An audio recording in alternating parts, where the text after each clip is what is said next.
Well, I think everything's working. Let me know in the chat if you guys can't hear me, but I'm here and moving around. And I'm going to start up time right away. I haven't even really taken much time to look at what we were doing. I guess we were going to build a footpath right there. And I remember what we were doing, but I don't know the details. And I know we were working on a lot of roads and getting our construction area down here.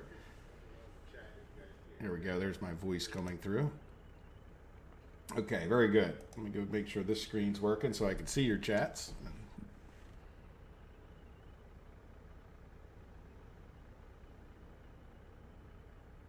There we go. Hello, Radomir, and welcome, and everyone else.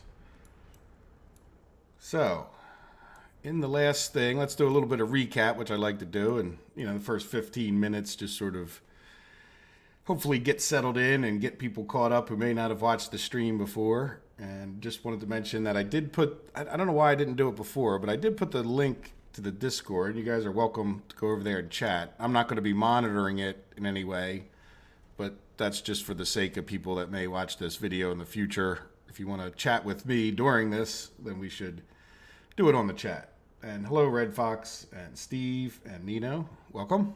Glad you're here. And Dennis, welcome. So there's our town of Nanad. And just so that we don't forget our possibility of a coal mine here. This is just a coal ore processor. And I think at one point, yeah, that's just a yard. And we have a bricks factory maybe. And I think I just sort of slapped in this cement plant to hold position, so to speak. So I didn't get tempted to build a bunch of houses or something else right there. Cement and the cement would need the coal as well as the bricks. And cement, we could even talk about making a prefab panels building, but I think our money has gone up fairly well, especially when you consider I accidentally built those, like auto-built these power lines over here, which is probably something, now we can't see. Yeah, we'd have to go to a construction office. Did I do the power lines at all? Yeah, okay, I did. Yeah, that's right. Now I do remember it now that we're saying that. So we can get somebody assigned to working on that.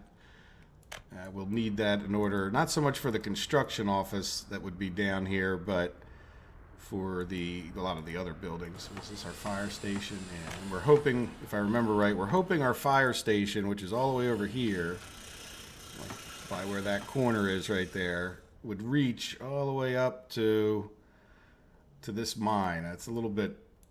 It's definitely optimistic. It's probably not out of the realm of possibility. But I am assuming that we are going to keep going with our last. If you guys have any comments or thoughts over the last week, definitely let me know. Yeah, so far the usual suspect. Hello, Tom Plays. And for those of you who didn't know, Tom Plays is also, or was known, he's like Prince, where he has like the artist formerly known as Foxy Cole. Just so you guys know. I didn't know that by the end of the last stream. So, in any event. We have, not too much that we were doing here. Let's take a look at our construction offices and just see what they're doing. Village Road. So, this is our normal construction office. If you guys had watched my tutorial, let's open this up. So we have more, like we have the crane and we have a couple concrete mixers. And then this guy is a little bit more towards being a road paving crew. So when we get down there, we'll tend to put this guy as the road paving crew and this guy as the other. Now they seem to have quite a bit of work at this exact moment to do. And I don't think this guy would be the one I would have put on a building. Oh yeah, I do have him go to the open storage. Now, one of the thoughts, I think it was you, Radomir, that said, getting people isn't so important. But I definitely want to get at least a house or two going over here. Because it will cause, if we get the construction office, no, that's the bus platform. If we get the construction office going, is that our construction office? Did we put a gas station in? Kind of badly. I was just saying to someone, in the Discord chat within the last days, it would be nice if maybe it was them saying it to me, but it'd definitely be nice to have ghost image of the buildings. Maybe even if you had a setting somewhere that you could say, look, just show me the ghost images that were a little more. And also, I think it was Dennis, he pointed out that it would be good to have, like when you're trying to build a road past this guy, it doesn't really show you the actual footprint of the building. And some buildings are like way off, like this brown spot doesn't represent where the building's going to end up. And so it's kind of hard to picture and get roads in between things at times. Harder than it would be otherwise, at least. Prefabs are a waste of time, do bricks. Well, prefabs aren't a waste of time for railroad tracks because you need them for the higher speed railroad tracks. So if you talk about buildings, yeah, for the most part, you're probably better off going with bricks for your buildings. Now, if you're already making prefabs, I'm not sure that I haven't really ever overanalyzed all of the buildings, but the best building as far as the quality goes is a prefab building, but I've never really been convinced about the difference between these two. I think this one's like marginally better. It's a little bit higher quality and it carries like 10 more people. No, I'm sorry, more than that. 17 more people. So it is a better building. Is it worth the extra money? I don't know. This one takes a lot more steel, it's an issue. It's more expensive.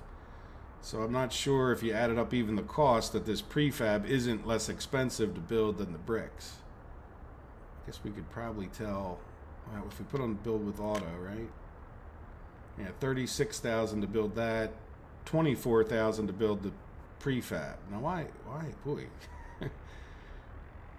Yeah, well, I don't know how that translates into our manual construction numbers exactly.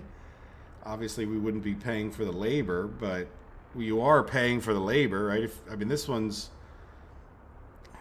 a lot cheaper to go with the prefabs if you were just pre-purchasing them. So a certain logic would probably follow that you are better off building with the prefabs because then you're using a lot less steel. Right, we would only have to purchase a little bit more than half the amount of steel to build this one and have more people and a higher quality building when all was said and done. But certainly in the beginning of the game, bricks is a lot cheaper to get going. So yeah, I don't think I would go so far. I'm going to call you Foxy Cool, but that's going to confuse people because otherwise I'll get confused. But anyway, maybe I'll call you Foxy Cool. Maybe, but I don't know if I would go so far as to say prefabs are a waste of time. Right? They're both. Neither one of them is a great exporting item in particular. So, hello, Shunter. Welcome. So let me put it on fast time, and I have my construction offices for a purpose. This is usually what I'll do. When people say, oh, how can you stand, well, they don't say that too often, but like, how do I sit there and micromanage? A lot of times I'll have the construction offices open here, and if you close up these screens, but you don't really need open, yeah, this guy can stay on, will that even close? Yeah, that one I want open. But if you close them up, you can get a few of them in here before they like hang so low that you can't see. Again, it's a little bit annoying, but it's not something I tend to do on the streams because, I don't know, I tend to zoom in more when I'm doing the streams. I think this isn't too obnoxious to have these up there like that closed. But yeah, we're just sort of waiting on getting our construction done at this point. And yeah, I think the main, even if you didn't buy my argument with the prefabs, I think, when it comes to doing the rails, I just don't. Well, let's see. Can we even? If we did auto build, it doesn't really tell you how much, but it doesn't tell you how much there. But if we did auto build, didn't we have a stretch of track here? Oh, look, we built that stretch of track. Oh Lord. Well, maybe we could use it one day. I was going to come down here and click on it, but yeah, I must have hit. I don't know. I hit some button. Well, there was another waste of money, potentially. Well, all right. That's a kilometer, by the way. That's the only reason I ever put that in.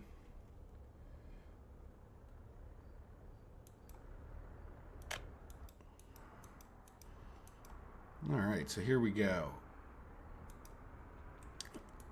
Now, another question is maybe we could start laying out where we would put a farm, and we could probably even start leveling. We need to stay away from even the littlest, like that spot there will probably prevent us from placing down any size. Well, I'll just do a small because it's more likely to, see how, well, what does it say? Need flat terrain. No, that might not be big enough, but we do have to make sure we don't get up into these rocks over here. So maybe we should come along with like a dirt road and just sort of see. It would make these stand out a little bit better, right? Can we make you green? Yeah. Like we'd want to stay under that, right? And then, oh, I'm saying right too much. We'd stay out of here. And that's just much more visible. And we'd be pretty safe.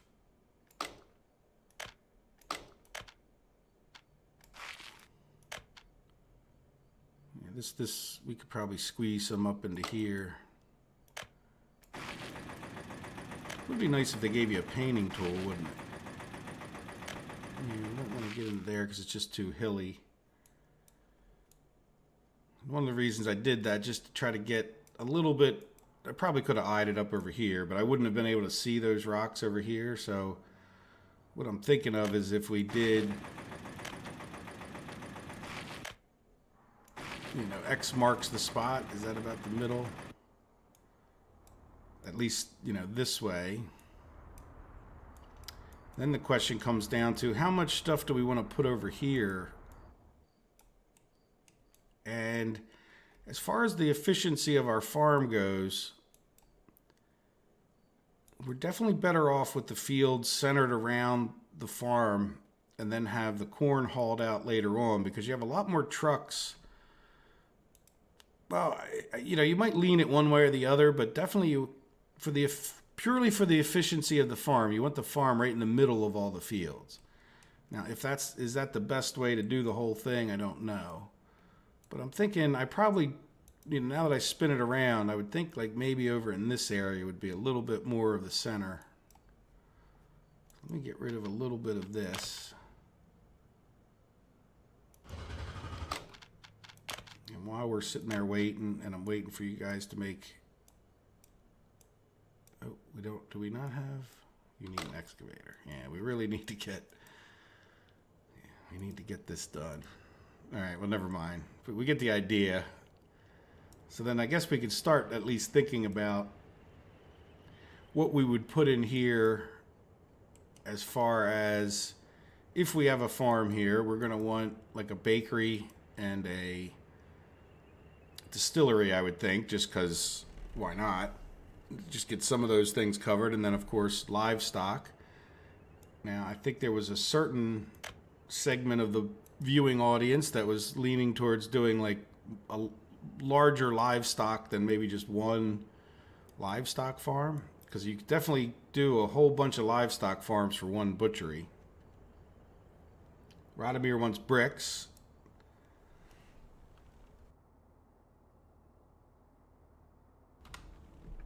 Yeah, I mean, we can fire up the bricks. It's you know, we're working towards the steel in some degree, but we could definitely get the bricks worked on as well. If you guys, do you want to change direction slightly? It's not that hard. Certainly, we're not that. We could still go in this direction in the long run, but I have absolutely no issue with getting a bricks factory going. I think but I'd also, well, we don't even really need to get the coal, but if you're getting the coal, I mean, as we fire up the steel mill, having our own power plant is going to make a big difference too. Doesn't really tell you how good the coal is, but I think it's at least half decent for our little tiny town. And even if I think we'll be able to get enough power, we could, you know, even talk about a power thing and fire. I mean, I would sort of want to take advantage of the coal or whatever we did, right? Like, because once you get the coal going,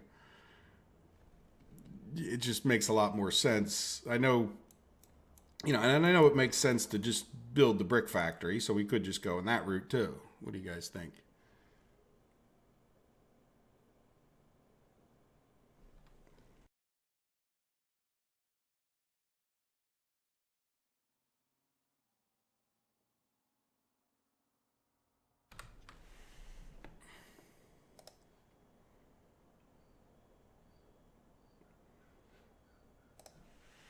Sorry about the pause. I was getting a drink. All right, so when you say bricks, bricks, bricks, does anybody have an opinion if we were to do this? Like I said, I tend to like to take advantage of the resources because that's how you really save money.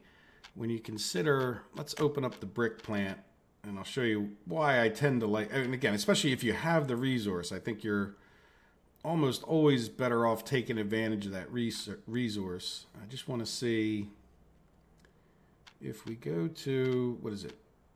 No, it's in here. That's of one of the places, cement. If we look at the bricks factory, it needs 33 tons of coal for 51 tons of bricks.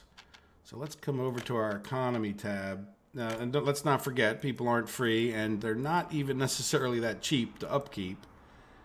So we do need to factor that in. So coal is 24, right? And the bricks are 39. So there's certainly a slight profit to be made there if we were going to purchase the coal.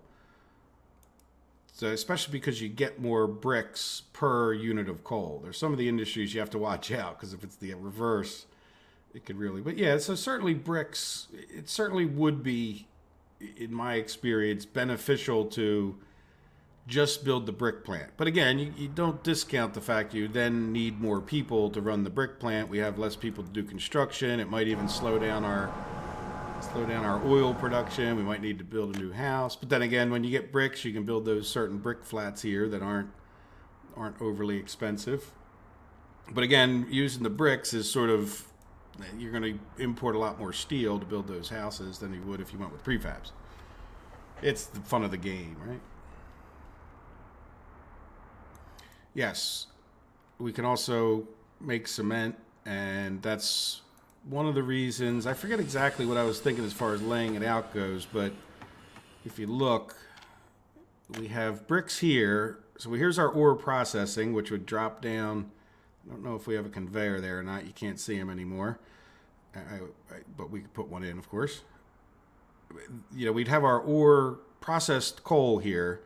So there would be our bricks factory, and there's like this is a large one, and then we could have another conveyor system conveying out to our cement. And then I think what I was thinking of is we would then put like the prefab panels over here. So even if we didn't build all that immediately, that would be the overall plan, where we'd then take cement from here and bring it into our prefab panels, and that should keep the majority of that's like pollution and all this stuff away from the people. And then the other thought was, you know, here's our coal storage. We would have maybe a power plant somewhere over this way. It's kind of getting up onto a hill a little bit. Would that make sense?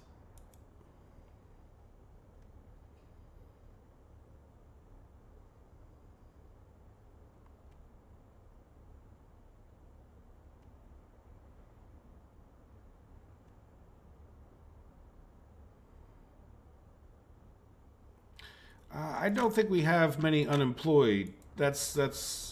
Well, we have 721 on the map.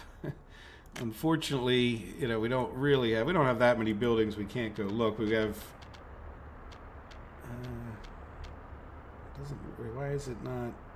Yeah, normally I just look there for the unemployed. I don't think we do. You know, we certainly don't have, none of these give us unemployed. We would have to have one of these, and the unfortunate, well, I guess we could go to here and say Nanad has 1,100 people, right?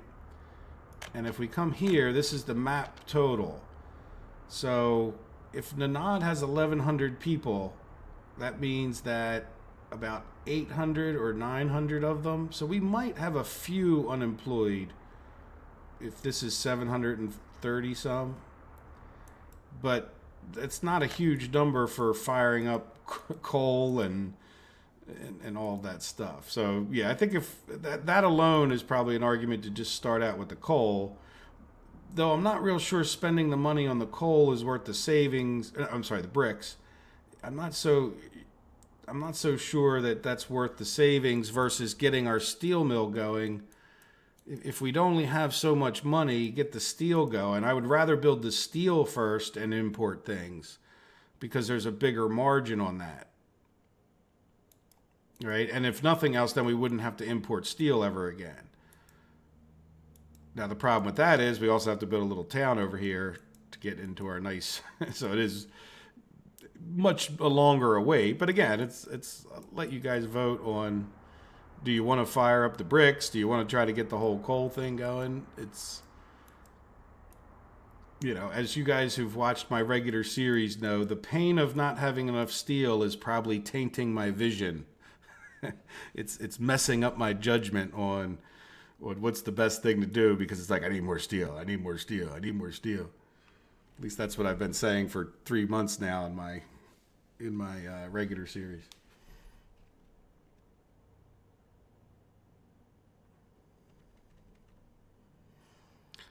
Okay, yeah, Dennis likes my steel argument.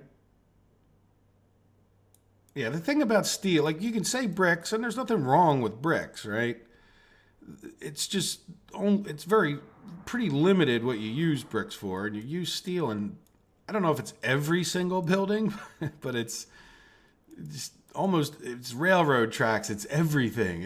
It all needs some steel if you want to do some construction, so... Yeah, maybe, I don't know. Is my vision tainted by my Let's Play where I'm, just constantly in need of more steel, and steel costs $14,000 per ton, and I build one thing and I can wipe out $20 million in a heartbeat because of the steel price more than anything else?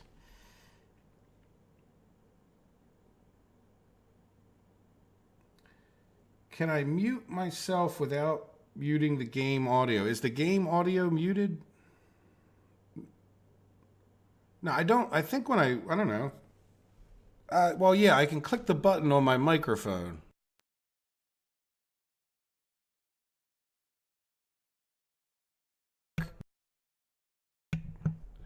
The problem with my microphone mute button is that it doesn't really work that well, and I don't tend to use it during the Let's Stream, because did you guys hear me like clicking and clicking and clicking on the microphone?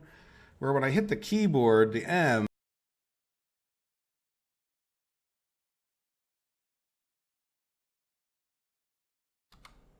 so I just did that. Did that mute the game sounds?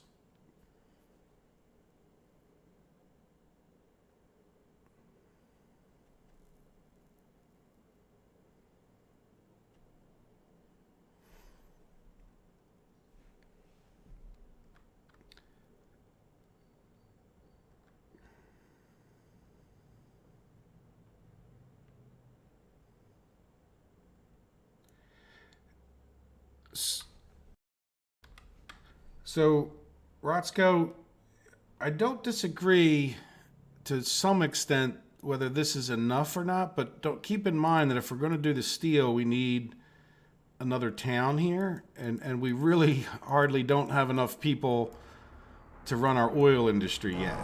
So I'm not sure that 375 is really enough to do both too well, but I think our bigger issue is that we're really even stretching it. Like, I'm not unhappy that it would take longer to get the steel in, because periodically we've been coming in here and just hoping for the growth of our town, which I think we're seeing, right? We were at like 900 at the beginning of last episode. Now we're up to 1100. At some point, I think we need to, well, we're going to need to move people over to here. I would like to get a house built and enough of this stuff built over here so that we don't necessarily have to build more houses here, but I would build a house here rather than let our population not grow. Now, there are more people around the map that we can pull in, so that's by the way, I think the one single thing that makes a populated map easier. If you don't put any other constraints on yourself, if you say, well, I need to build near a city, but then I could put more constraints on a blank map too and make it harder. But the fact that we could come over to these towns and pull people in. So even allowing for the fact that we have another 700, yeah, it's probably enough, but this is going to suck up a lot of people. I think, well, it doesn't have to suck up a lot, but it's much in line where you have hundreds of people, it's 500 people could be working in our oil refinery, and it's what, 250 in the steel mill, and it's, I forget what the mines are, but it's quite a few people in the 2 mines that we have to get going. And then we have the ore processing. And then when you have the town itself is going to require 100 or 2 just to run the, well, 100 say, plus a few extra in a sense, to run all the things in town. So even if we moved everybody else on the map over here, I'm a bit concerned about the amount of labor. Now, I don't think, how many does the bricks need? And again, I don't think there's a great advantage to the bricks if you're just going to buy the coal in, right? I think the real advantage to bricks comes when you're making your own coal and really saving a lot of money on your import. Now, there's what we could almost call the dentist theory, or at least what I might call the dentist theory, is that you're better off auto building things to get the money coming in fast. So if you're going along with that faster and better, and some better money's better than none, but like really, like I would even argue that the difference between us purchasing the coal makes it not worth exporting the bricks. But if you were to, like, you'd have to do the exact math, but if you were to get the coal and then make the bricks, the profit margin on that is probably great enough that it would even make sense to drive your excess bricks up there, and you wouldn't be at a loss. Now, again, you'd have to do the math that I'm not necessarily willing to do it this exact second. It's a feeling. One of our rules is not to import people. Another rule is that we can't build a town anywhere that there's not already a town. Now, I don't know how strict to these rules we're going to be. We've kind of gotten past our hard start rules, but we had sort of voted that we wanted to more or less keep the rules. The other rule is that we can build anything that we want, but we would have to build power to it. Right? So, well, that's not true. We could build anything we want, but at the same time, it's going to need power, right? So we could build a construction office here, but at the same time, or I'm saying that wrong, aren't I? The general idea is that we couldn't just build wherever we wanted. We sort of have to expand out. So we would have to build from this power over to, say, a construction office. And we couldn't necessarily, we wouldn't allowed to be just able to go build a town over here because, first of all, there's no town here. This name doesn't count. That's just because I built a road. Does that make sense? So the general gist of it, the reason for the rule is to force us to sort of expand our empire from a certain location, which when you're doing a hard start is kind of important because you say, hey, look, I started here, and then you just go up here and build an oil industry. Like it wouldn't really be, the geographic limitation to your neighborhood kind of comes into play. But we've sort of given up on some of that stuff. So, but I think I like the idea, and again, it could be a vote. I like the idea of doing with the people that we already had on the populated map, which was about 2,000 of them in the beginning.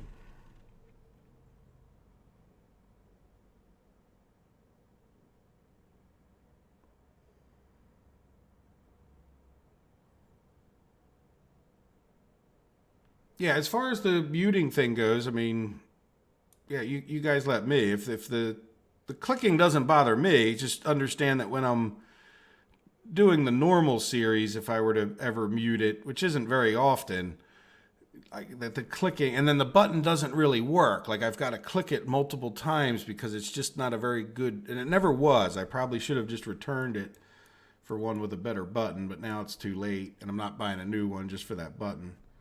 So I didn't realize that it muted the whole game. But it does make sense, I guess, that it would. I would have thought it just would have muted the mic, but I guess it's muting all the sound.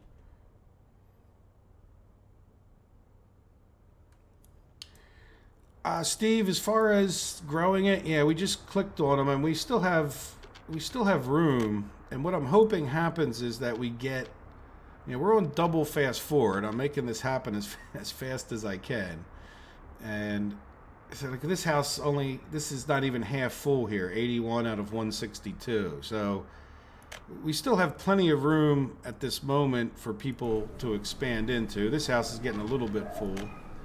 And as far as how's the school going, now that we got our university, I think we should check on, I didn't really look, just look at the number of educated. We should be in pretty darn good shape, though. We're on both of our schools.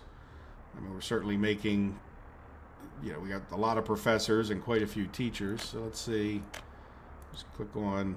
Oh, yeah, look, we got 68.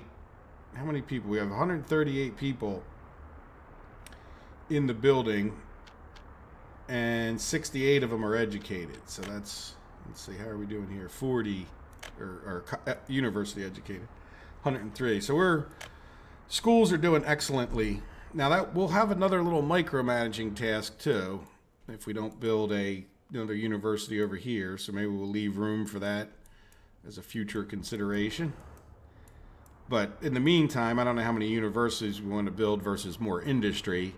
And then it's not the end of the world to micromanage. Usually what I do is I like to build one of these big tall buildings just because they're my favorite. Just because they take up the less room. This is how you get the most people into the smallest area, especially if you have a flat area to work with. You can get a lot of these little buildings. They can walk from one to the other through these balconies when you get done placing them. But I'll usually put one of these like right next to my school and then fill it up with people. You guys have probably seen me do that if you watch the regular thing. And anyway, one way or the other, we could get enough teachers over there with this university. We should be in good shape. So I guess what I'm saying is I'd like to get at least one house. Like it would be great if the timing worked out that I could just build one house over here once we get all this built. Am I just way talking too much? Yes. All right, so we have that storage area. We'll have this construction office. We don't have to move anything in, and let's find that. Where is I want to get the power going if we can. Where is this is silly. Oh, good, we can reach that now. Yeah, this is just such a silly thing they did. There we go. All right, good. So they should build the power first. Now, I don't know. Is that the power for there? Let's just get all the power. Yeah, look, we can get to this one now, too. All right, where's your... There you go. Okay, good. So we can get the powers built, and that's real important because once we build this gas station, I've seen it in the past where they'll go to this gas station and it really makes things bad. So there you go. Lots of stuff. And then we'll get our other guy... Where is he? And let me think about the chats more in a second. All right, we don't want to build that. We want to build roads. So I guess, I don't know if that should have been the priority road. My priority is getting this construction office over here. And then the next priority will kind of be the people, right? Okay, I got one we canceled. Yeah, let's just start really... as a matter of fact, let's take that one. I'd rather do the village road first.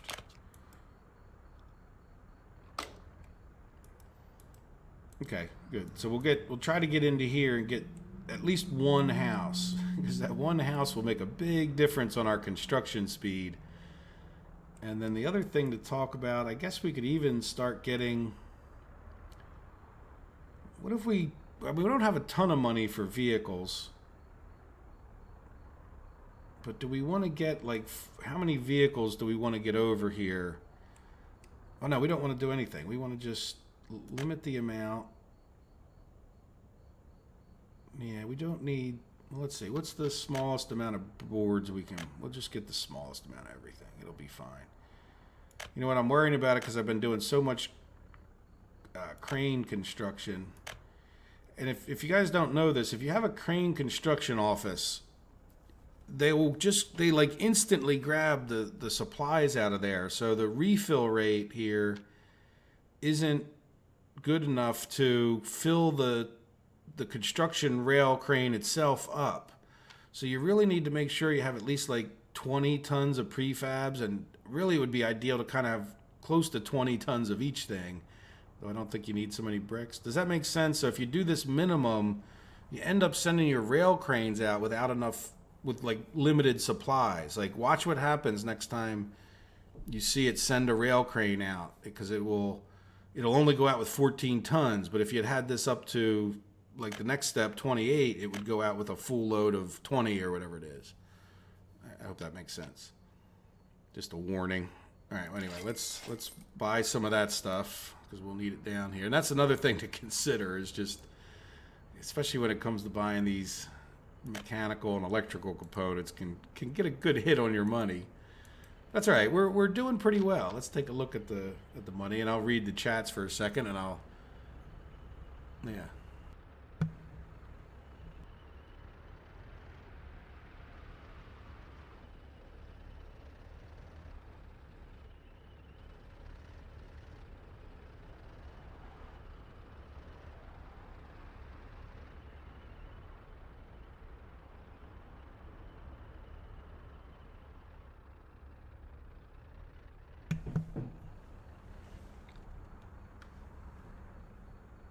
So Rotzko, question.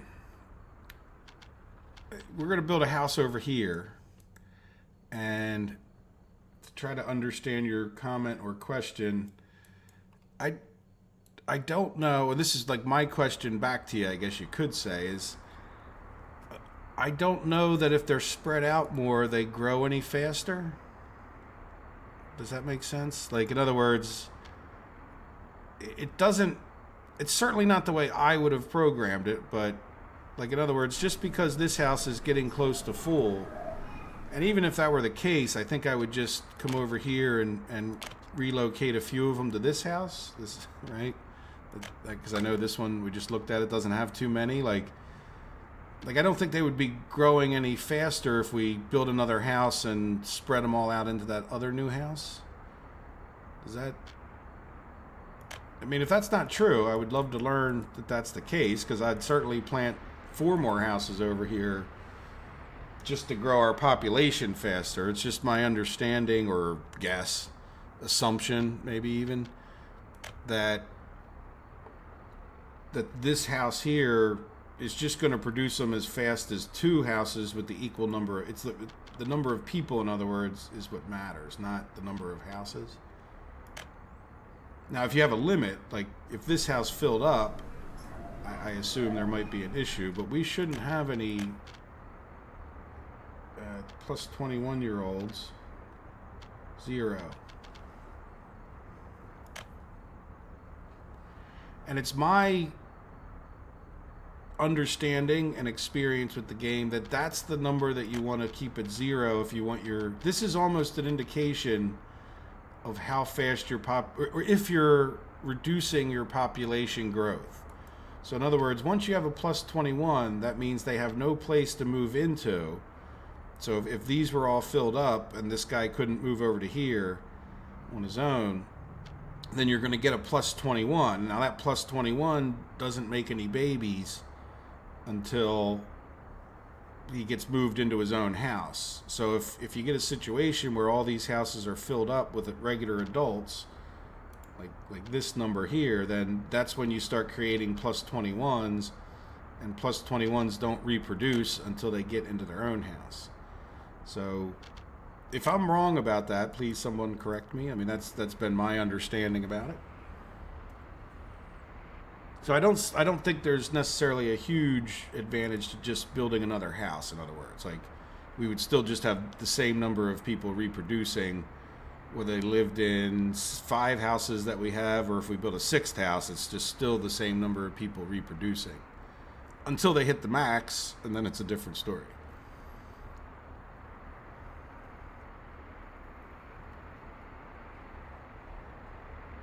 Yeah, for all I know, they just self-reproduce. I don't know. I don't know if there's a family factor to it. There certainly would be a logic to there being a family factor, but there's I think they may call, I forget, what do they call that? Like there are some species that can just, it's not self-reproduce. They got a fancy science word for it. That's, they basically, I think dandelions, by the way, are something that can just reproduce themselves. Like the seeds of a dandelion doesn't, it's one of the reasons they do well whether there's a lot of bees in the area or not, is because they don't need the bees to pollinate them to make the next generation. but I forget what they call that. It's been a while since I had biology class. And so, yeah, I don't know. But either way, it doesn't really matter too much, like, because,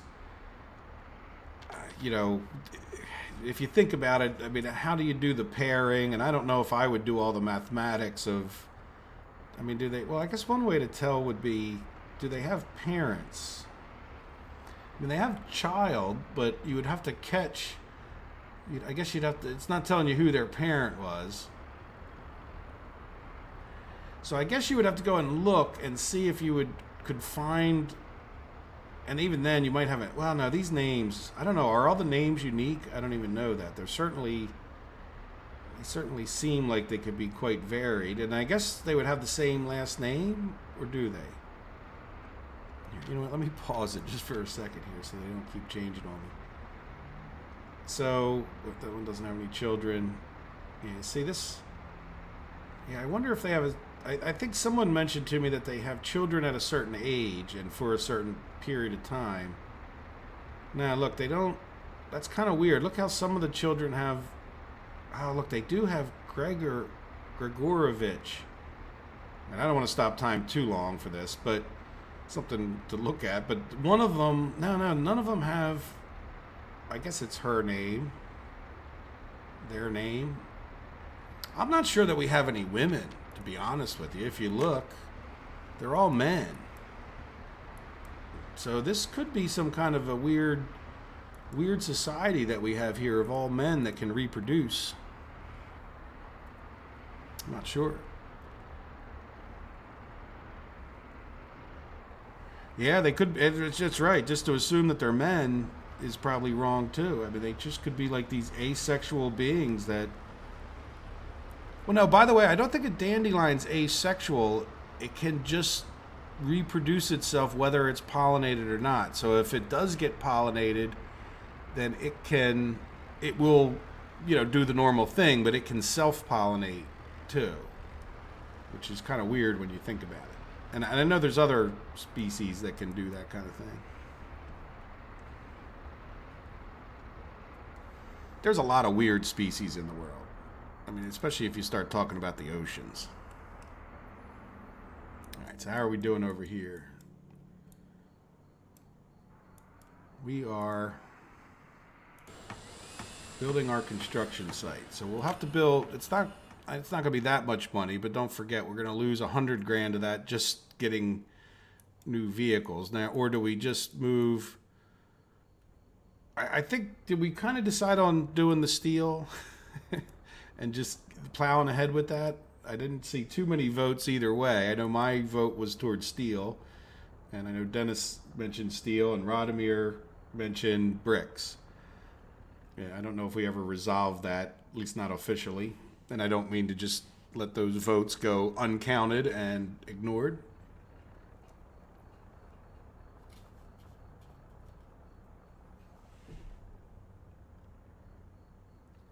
So I guess, well, at some point we should probably consider it. It's just such a tedious task of going around the map, but I think when we get this fired up, we should probably consider just pulling a bunch of people in from other cities until we have all the things here. Like, I don't want to do it necessarily at this moment, but I guess, is that what you're trying to say, that I missed the point? Like, why don't we get a few more houses over here and just pull in the rest of the world's population?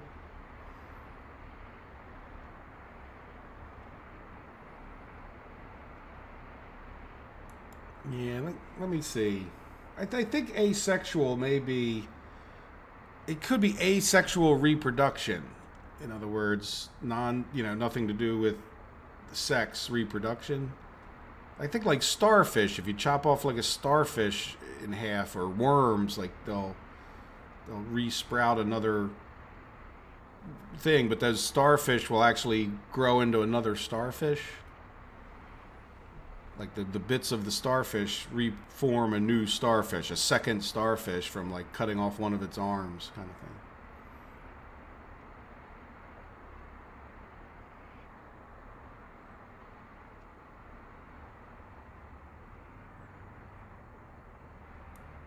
Anyway, Yeah, strange topic, but yeah, we may have asexual, non-gendered. This is a very PC game that we're playing here today, where people just spontaneously burst. They divide themselves into two beings, and we get babies. But that's probably, by the way, it's probably not a bad idea. All right, well let's. I hate to slow down our construction we have. Why don't we get this construction off going, and then we'll buy the new vehicles. All right, and now, by the way, here's the thought in buy all the vehicles. I'm over that. Dennis has convinced me, and it makes a lot of sense to me. He pointed it out at some point weeks ago. If we were to buy a vehicle right now, and it costs, let's just say we needed a new road crane, right, for $8,646. That price is going to go up. So your natural inclination is to say, well, we should buy all these vehicles right now. And it's not right, because at the same time that the price went up to buy the vehicle, so did the amount that we were selling oil for. So the amount that we're getting for our oil would also go up in a relatively similar manner. So we would be getting more for the oil, which means that it's really kind of a break-even proposition. Like, you're not really saving anything because we're getting more rubles every time we sell the oil. We're also spending more on the vehicles, so it's within the bounds of, I haven't looked at every single detail about that. The whole idea that in some number of years the vehicles will cost twice as much, there's no real savings, because it's not the fact that the vehicle is worth more, it's the fact that your currency is worth less. So when we go to sell things, we get more money for it because our currency is worth less. In addition to that, we're better off spending the money on things that are going to increase our profitability. So you're far better off, say, in this case, building a brick factory, right? If we were to take the same amount of time, we would build this brick factory for a similar amount of money as to buy a certain number of vehicles. This brick factory will start saving us the purchase of bricks. We could potentially even export those bricks. And in doing that, we would then be making more money with the money that we had. It wouldn't just be sitting there in this sort of break-even proposition, right? Because this could actually bring us some income into our town. Now, I don't necessarily think that bricks is a good choice because they're not a high-dollar item. Like, I think you would be better off doing that with something like steel, where whenever you produced a ton of steel, even though your imports of iron and coal would cost more, the steel is worth far more than the coal is. So if we come back over here, and therefore the amount that the shipping won't cost you any more necessarily, right? So in other words, when you go to ship it, it's going to cost us about the same amount to ship a ton of steel from here as it's going to take to cost to ship a ton of bricks from here, more or less. So in other words, when we make $500 for a ton of steel, the shipping cost is relatively inexpensive compared to making only about 40, I said dollars, but rubles for the bricks, right? In other words, no matter how you cut it, the shipping percentage on the bricks is much higher than to the point where you might, in your map, it really might not be worth shipping by truck, especially bricks all the way across the map. It might just be cheaper to purchase the bricks in, right? Especially if you don't have a coal mine that's giving you the coal to make the bricks, because this is at best, without the coal production, this is going to be at best like 60 or 70%. It's just going to be pure cost of imports and fuel costs. So you're really not talking about much profit margin on a brick factory that's importing its own coal. I don't know. Is that getting too complicated with the economy, or is that it's a good way of looking at it, right? It's not free bricks if you're, but once you get that coal going, then then you're really just paying for your labor and the electricity cost. But again, getting the coal going becomes very justifiable if you're now building a power plant. I would be more interested in building a power plant than bricks. And again, because there's no cost of transmission, but we're not also, on this map, we're not allowed to sell electricity. So in this particular case, it's just against our own rules to do it that way.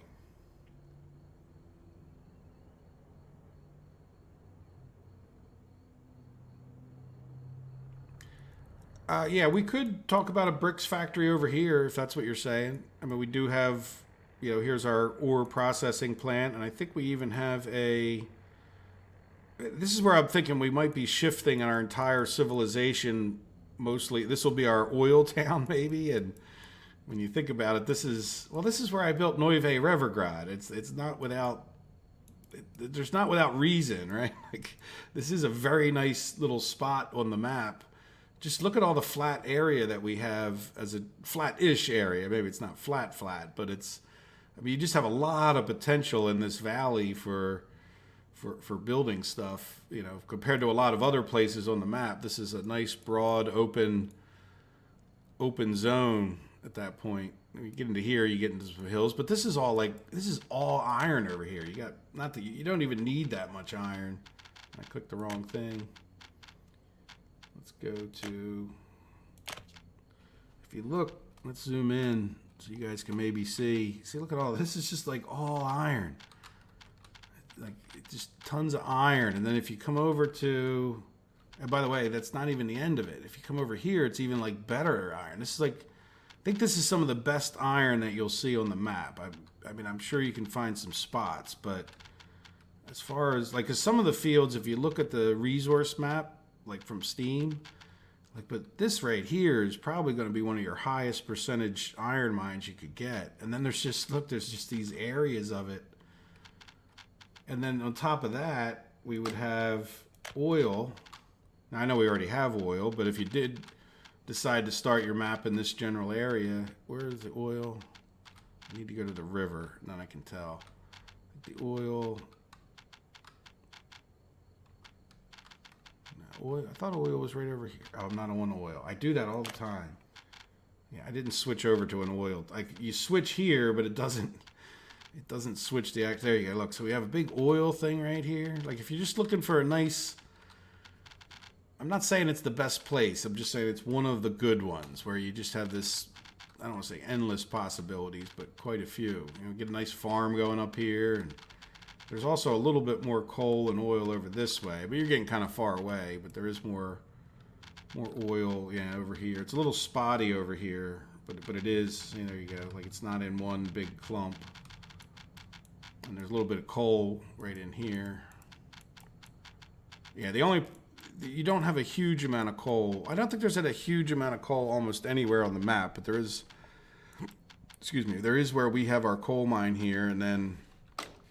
One of the better areas for coal, I think, is right here.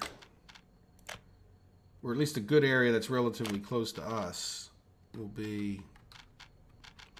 Yeah, I mean, that's not good. I thought there was more... Yeah, I think this isn't the worst area. Oh, yeah, no, I don't want to do that. Anyway, I hope we get the idea. So yeah, we could definitely get bricks and other things. Now, the only other thing to say is, well, do we have... Let's look at the conveyor thing real quick, and I'll read that chat that just popped up, just so I can see. Yeah, look, I think we used the other one. I really wish they could fix this, not being able to see these things. Yeah, see, there you go. See, so there is the conveyor, and I'm pretty sure we could come out the other way if we really wanted to. I'm worried about pollution too close to our town, but I don't see why we couldn't. I mean, this is all going to be construction stuff, and there'd be houses here. I don't see why we couldn't put, some stuff in along here that would, like, certainly up here would be kind of away from. And then I think as long as we kept it up by these power lines over here, like, that wouldn't be the worst. Like, away from people where they're actually living.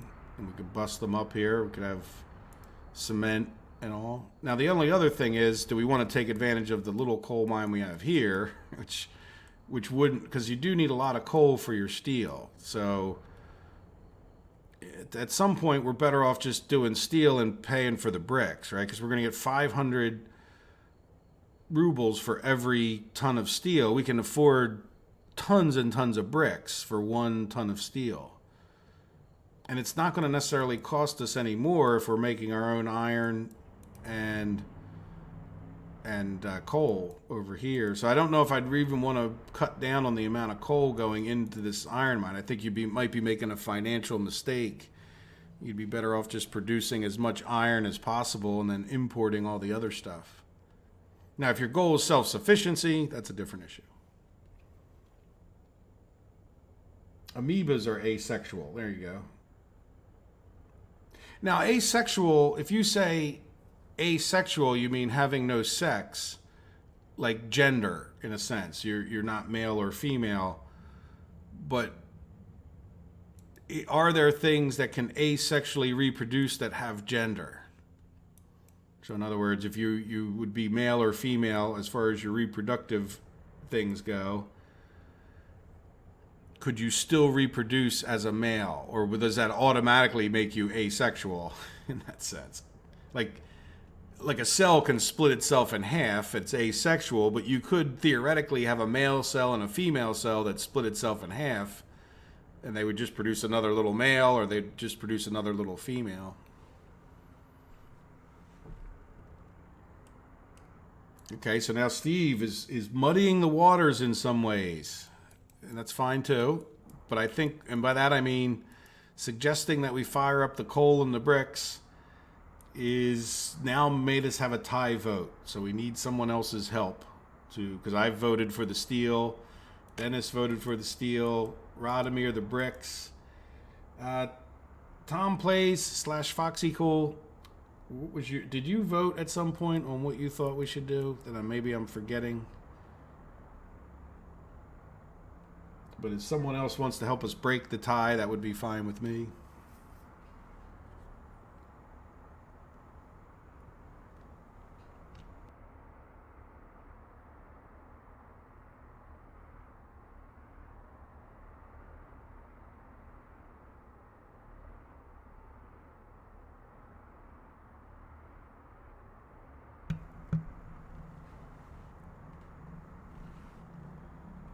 Okay, now we got to vote for steel. So I think we're 3-2 for the steel so far.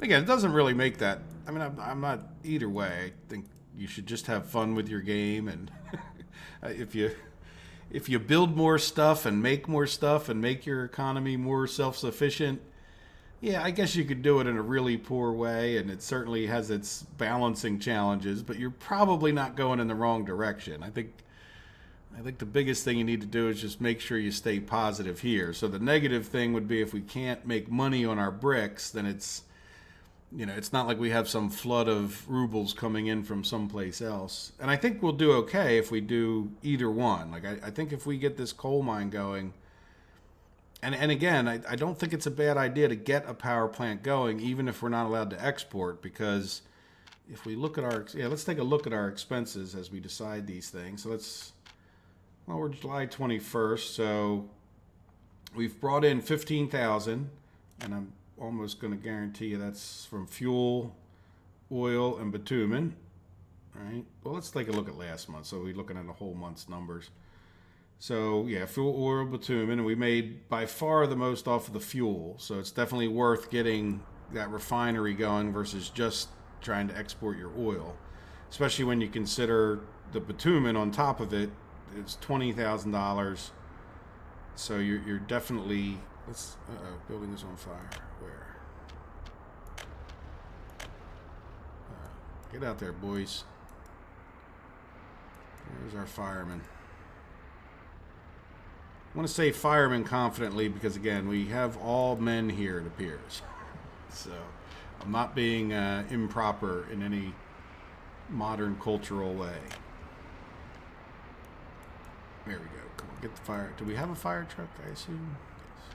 Yes. Are you out there fighting the fire? Good job. All right. Fire extinguished. In any event, let's get back to the economy. So we were plus 26,000 last month, and we spent 10,000. So the reason I wanted to look at that is that even if our brick business is not some, blast of economic wealth, and it might be a bit of a diversion from the most profitable thing we could possibly do, it's still not going to be a bad thing, right? I think we could absorb even a poorly done system here that's kind of sucking up more resources than it is producing, which, we could get some trucks trying to drive some bricks up there. I would think they would be profitable enough to throw a few bucks in the bank. And then on the plus side, now see, here's the thing about the bricks is unless you're building buildings, you're really not saving yourself much. And it's even then only when you're building the residences. So that's, 1,200 we spent on bricks. How about this last year? We spent 73,000 on steel, and we spent, that was last year. Okay, we'll do this year in a minute. Last year we spent $174 on bricks and 73. Now you could argue that, well, no, you can't argue. See, the bricks aren't really saving you any money because you could build the prefab panels and not pay for so much steel, which is far more expensive. Like, in other words, the bricks really don't save you anything unless you just like bricks. But let's take a look at this year. So far this year, 3,000 in bricks, 57,000 in steel. So, did I crash? I think my game might have just locked up. Well, what happened to the stream? Yeah, it looks like I got a big blank in the stream. Are we free? No, close the program.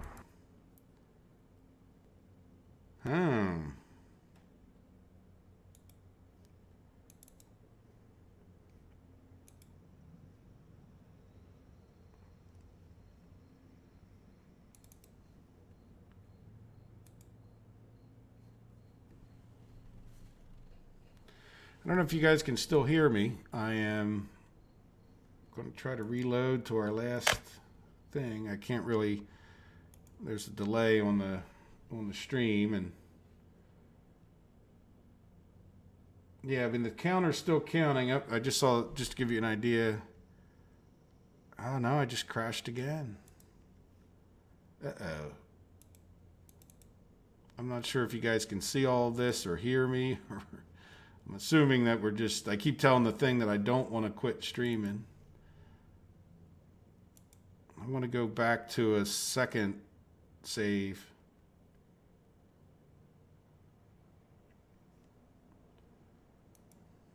Let's go back to this one. All right, we seem to be making a little more progress this time. Nope, it just keeps crashing. Oh no. All right, let me try to shut off the recording software and get it going in case that's part of what's causing the problem, right? Eliminate possibilities since I have no idea. So here we go. I'm going to hit stop streaming now. Okay, I think I'm back. And we are right back where we started at the very beginning. All of the recent autosaves failed, so that's one of the reasons I took so long to get back, unfortunately. I haven't seen, with the video delay, I haven't seen it actually pop back up, but let's say that I know when I started out we had construction projects assigned, and I guess we get to, yeah, that's a bit of a bummer. It's a good hour's worth of our doing things. Now, fortunately, I don't think we did that much other than more of my talking than anything else, but it's still a bummer to have to go backwards so far. Well, thank you, Steve. Yes, I'm alive, and maybe if there's a publisher happens to see it, I don't know what happened. You saw what I was doing. I didn't do anything special. Sometimes my recording software, like if I go to start that up, it'll crash the game. Like not often, but there is something that the recording software, I'm pointing up here because that's where I can see that it's recording. But it's something that it will do, but it doesn't. I've never done it in the middle of a game like that. But something just happened, and the funny thing is that why would that affect all the past autosave? So there's some definite bug and crash, and I didn't look for any kind of bug reports. Just wanted to get back going again. So sorry about that. I'm glad I could see most of you guys are coming back. Thank you for that, having that patience. Again, not too much I can do about it. I am on the test version, so I guess you could say to some degree it's certainly my own fault and that. But I also like to have that because, well, with the regular stream, it usually takes me a few days, so I like to have the test version. Plus, if I have any problems or if there's anything new in the game, we can, you guys get to see it as soon as possible. Where if I have a few day delay and I'm not on the test version, it seems like I'm lagging behind. All right, so in any event, we had this open. Yeah, we were looking at our economy, right? And debating what we were going to do. Yeah, missing bus, I'm fine with that. We just can't assign him small jobs. Well, let's hope it wasn't looking at the economy that caused the problem. I have no idea, but I think it's still pretty valid. I just put it right back into fast forward mode, and but we sort of lost our little bit of progress that we had here. And you say a little bit, but it was an hour's worth of a little bit of progress. So we will get that reassigned ASAP. I'll sit over here now that we have our construction office open. So as soon as we're ready to go, we're ready to go, right? So last month we made $13,000. Didn't do anything with dollars, which makes sense. We made 23,000 total rubles, and we went through the fact that that's oil and the fuel and bitumen. So let's look at our expenses. So this is what I think the reason that spurred me towards this whole, what we were talking about is it's not an insignificant amount, and we're not even fired up a steel mill yet, right? So going for the coal over there is not the worst idea, especially if we consider a power plant. But again, if you build the steel mill first, then you get a lot more steel, and it costs down on the cost of every other single thing you build. But the point being that getting the coal, the power, look, cement, we I don't think we're building too much, but if we get into more building projects, cement does become an issue. It does become a significant cost at times. So is the gravel, which we're producing on our own, which is good. Alcohol, meat, electronics. So food is by far, well, not by far, but food and power are our two biggest expenses, which is why they're not a bad thing to knock out. Because if you can knock them down and still make money. Now, there's also the old theory of, well, if you export a lot of steel, you can buy the food. And I think that's true to a large degree, as long as you keep your population in check. All right, so I kind of forget what we were voting. I don't forget what we were voting on, but I know, was it Shunter said steel? Steve had said bricks. We seem to be pretty well divided in our thoughts, I think. But I think one idea that I'm kind of liking is the idea of building another house. How can we prevent? Oh, look, we can prevent this from being built. Or can I? Oh, let's go over to here. Yeah, you know what? I don't want to wait. I didn't realize this would be. Oh, look, it's like. Come on. Oh, there we go. Yeah. All right, so that's a kilometer for those of you. That's weird. I must have somehow built it. I didn't even touch the rails. Why would that have been built? There we go. Yeah, get rid of that. I don't understand how I would have paid for that. Like, I didn't do anything with that. Whatever. I don't know why that would have been built on the last map and not on this one, but there it goes. It's gone, so I don't know if that cost us money in the last one. I'm a bit confused, as you might be able to tell. Now, do we have sound and everything's good? Let me make sure.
Yep, I did mute myself. Sorry about that. But yeah, no, we just crashed again. So this time, let me, and I'm assuming you guys can hear me. You can put something in the chat, but let me hit play. And my recording software should pick up the game in a minute here. And I'm going to load game and come right back over to here and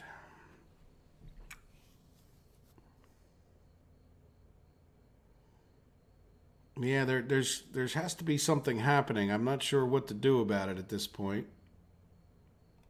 I don't know if we're. I mean, I did obviously just delete that, but that didn't. Here, let's put it in fast forward right away, just for the sake of maybe trying to get something done. Yeah, I don't know that deleting that had any issue. I mean, last time that it crashed, it didn't seem to have anything to do with that. There's something that's happening around here that, like in the old days when you used to build roads and you used to assign the manual construction, and the next thing you know, like a dump truck would show up, it might crash you. So at one point, I just got to the point that all these little tiny roads, I would just auto build those because they were causing more crashes than it's worth. But at least then you sort of, you could figure out there's something. All it takes, in other words, is one little truck bug that, like, one thing that we're constructing over here, that we might be able to notice. But you'd have to, like, when they get done this road, if there's a certain bug in this roller, it could just cause the game to crash. And to try to sit there and find it was even difficult when it came to these little things.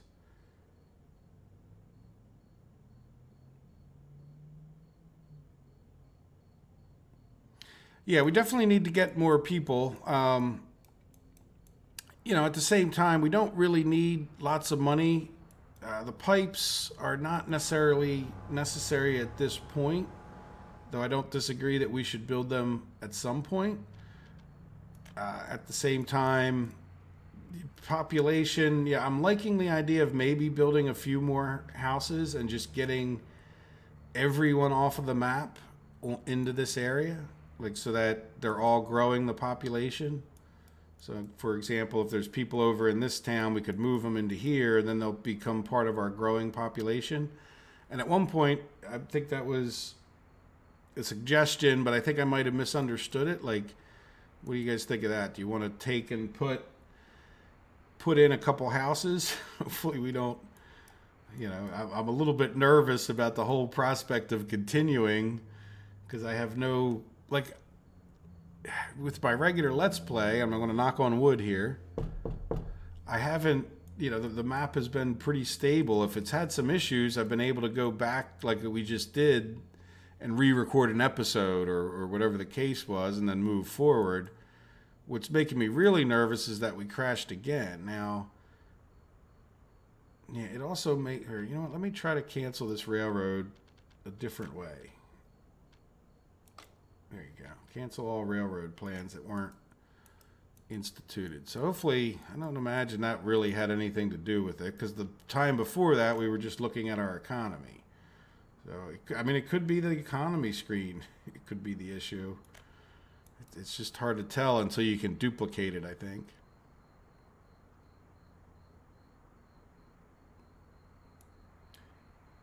No video.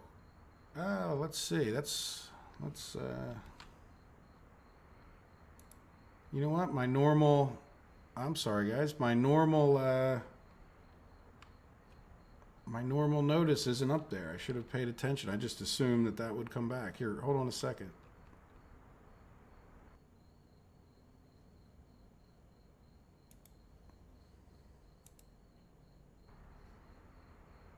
Yeah. Well, you know what? I think I need to stop the recording software and restart it. I think that sounds like the best plan. Be back. So the game will keep playing, but not that you could see it anyway. You didn't miss much. All right, let me shut this off for a second.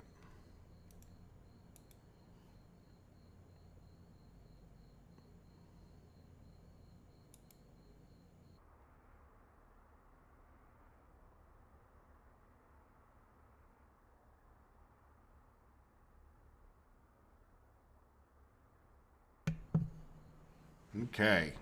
Some of these things I know how to fix because they happen. I don't know how much difference it makes to the recording software, whether I'm streaming or just saving a file. But at the same time, it's that's the kind of thing I know how to correct. The game crashing, not so much. The game crashing and then I'm losing my video. Yeah, that was a little weird. Look, 'cause it's really weird that you guys could hear me, in my opinion. And I have a little display up here that tells me that I'm recording and the quality that I'm recording at and the time of the recording. In any event, it was missing, but I didn't even notice it was missing. I was just so happy to have the game up and running, I guess. All right, well, here we are. We're back again, hopefully in full live. And what I was talking about, and really all you missed was me sitting here staring at this talking. So even though you didn't have video, there was no dancing bears flashing across the screen or anything that exciting. I was just sort of pointing here for whatever reason to say, what if we built a couple more houses here and just collected up some more people from around the map? Those people could help us, as Nino was suggesting, get the refinery going that much more in the meantime. It's not like this has been an overly quick process. Really, they're certainly not even going to slow down our construction pace. Now, another thing I think I might do is, just to be on the ultra safe side, I'll open these up just to check on them, but I think maybe I'll close them. I don't know that would be causing the crash, but I'm just going to try to hope that we proceed. And you guys tell me when I'm just trying too hard, and do we need to give up on this map?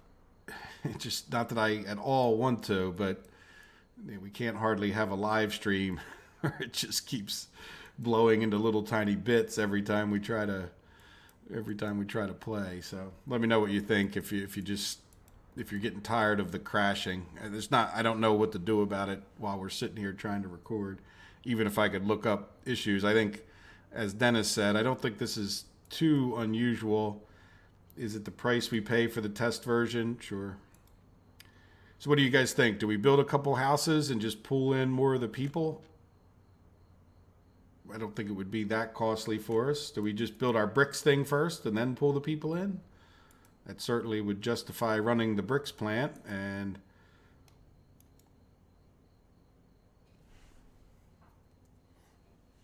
yeah, so let me know. And the sound, make sure, I'm hoping you guys can hear me still. I didn't do anything to turn it off. Let me check this. Yeah, there we go. The sound seems okay. Or at least it should be okay.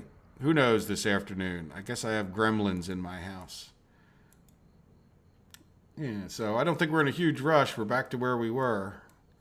So let me know what you guys think you'd like to do next. Am I correct in saying I think we had one more vote for just proceed with the steel? And let's just keep plugging away at getting those roads built. So this road's built and that road's built. We don't really need to work our way up here, but the firehouse would be a relatively quick thing that we also want to build along with these buildings, just so that, because we are on the hard mode with fires and all. Yes, we almost want to consider getting another bus. I don't know. I guess they'll probably even maybe get 2 little buses to drive firefighters back and forth over there so we don't end up losing buildings.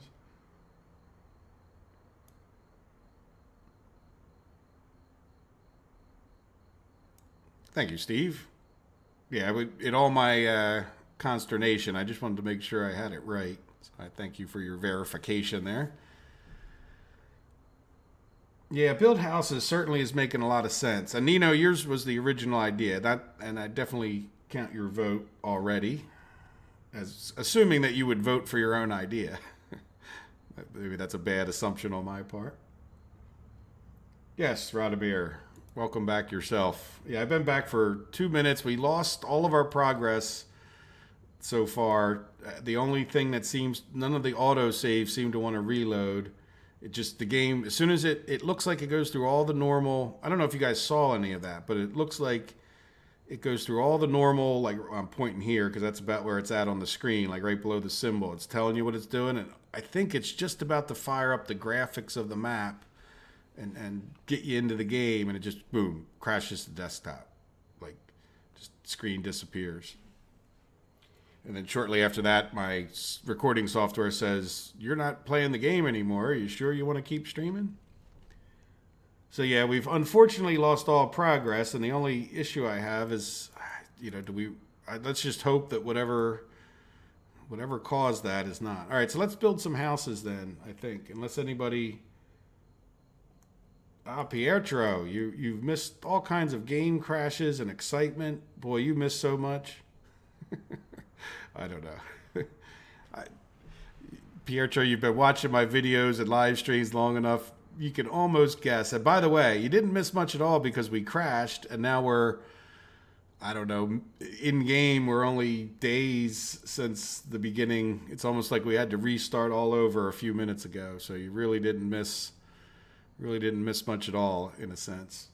Me talking, which I'm sure you've probably heard enough of over the last 5 or 6 months.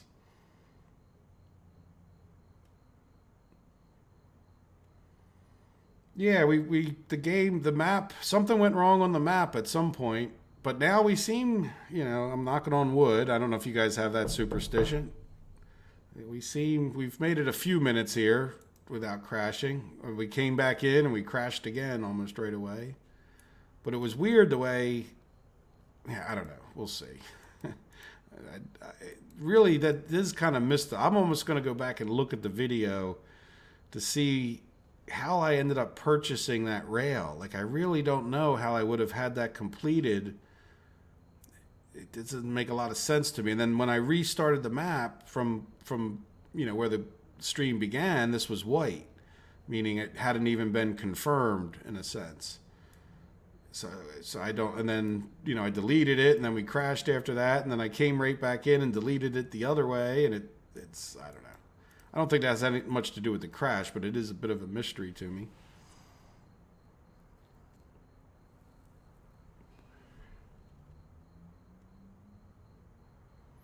Yeah, well, what can you do, right? Life goes on. I mean, I've watched other streamers and they have similar issues at times. I guess the one thing we could do is not be in the test version. That would certainly potentially made a lot of sense. But up until this point, we haven't had this issue. My power went out for an hour one time, and even when I'm playing and doing the Let's Play, there hasn't been some huge problems that would have led me. That's the first time that ever happened to me like that. Like I said, other than, when the game first came out, there was definitely crashes like that. But even then, there was something happening that we just don't know. One of these little vehicles is all it takes, as I said. All right, well, let's build some houses and talk about how many. So if we look at our population statistics, there's 2,000 people on the map. And if we look at this list of cities, Nanadton is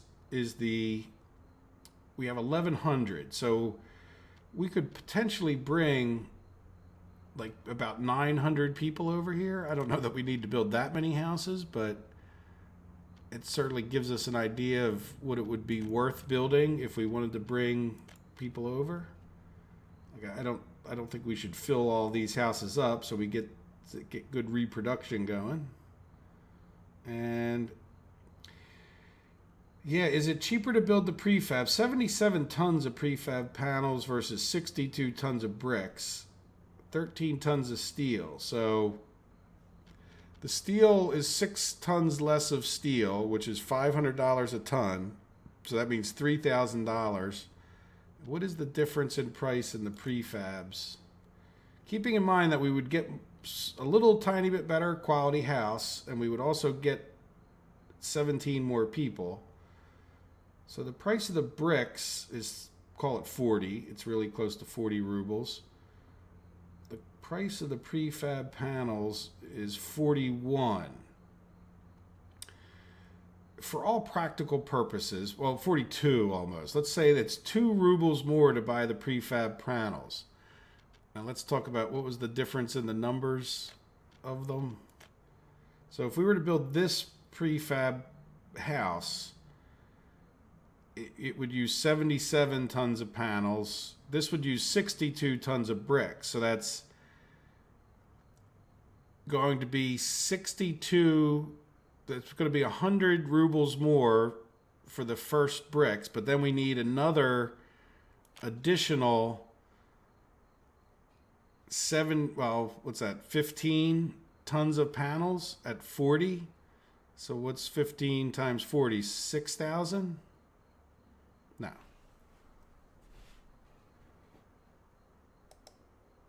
Where is it? 15.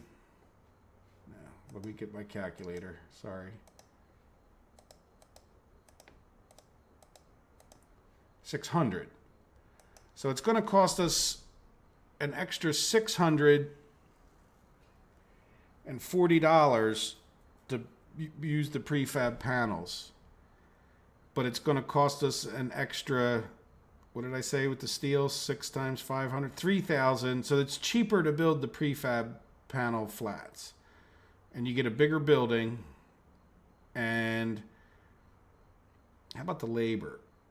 And the labor is a lot less too. So it's going to be a lot quicker to build the prefab flats. They're a higher quality. You get more workers. Let's see about the footprint. Let's turn on the wireframe so we can do a close analysis. What happened there? We can do a close analysis. Now this one has even more. It's the same number of prefab. Oh, no, this is the one we're talking about. So if I were to put this as close as I can, we're talking about 1, 2, 3, 4. It's about seven things wide. Like, is this more condensed so that you can? Now this is about the same width, more or less. And is it fatter this way? No, it's about the same. I mean, there's no. They're different shapes, but there's no significant size difference. So I really don't know why you wouldn't build these prefab panel ones. There's just no. I'll give it a minute for you guys to tell me why I'm wrong, but I really truly don't see why we wouldn't build the prefab panel ones. Both they're cheaper, they take less time to build, and they have a higher quality. Well, this one doesn't. But this one, yeah, I think I was looking at this one's the highest quality. It's funny, look, this one's the same price as this one, isn't it? Does it take more workers? No, they're really, look, they're the same. You just get a lower quality and more people.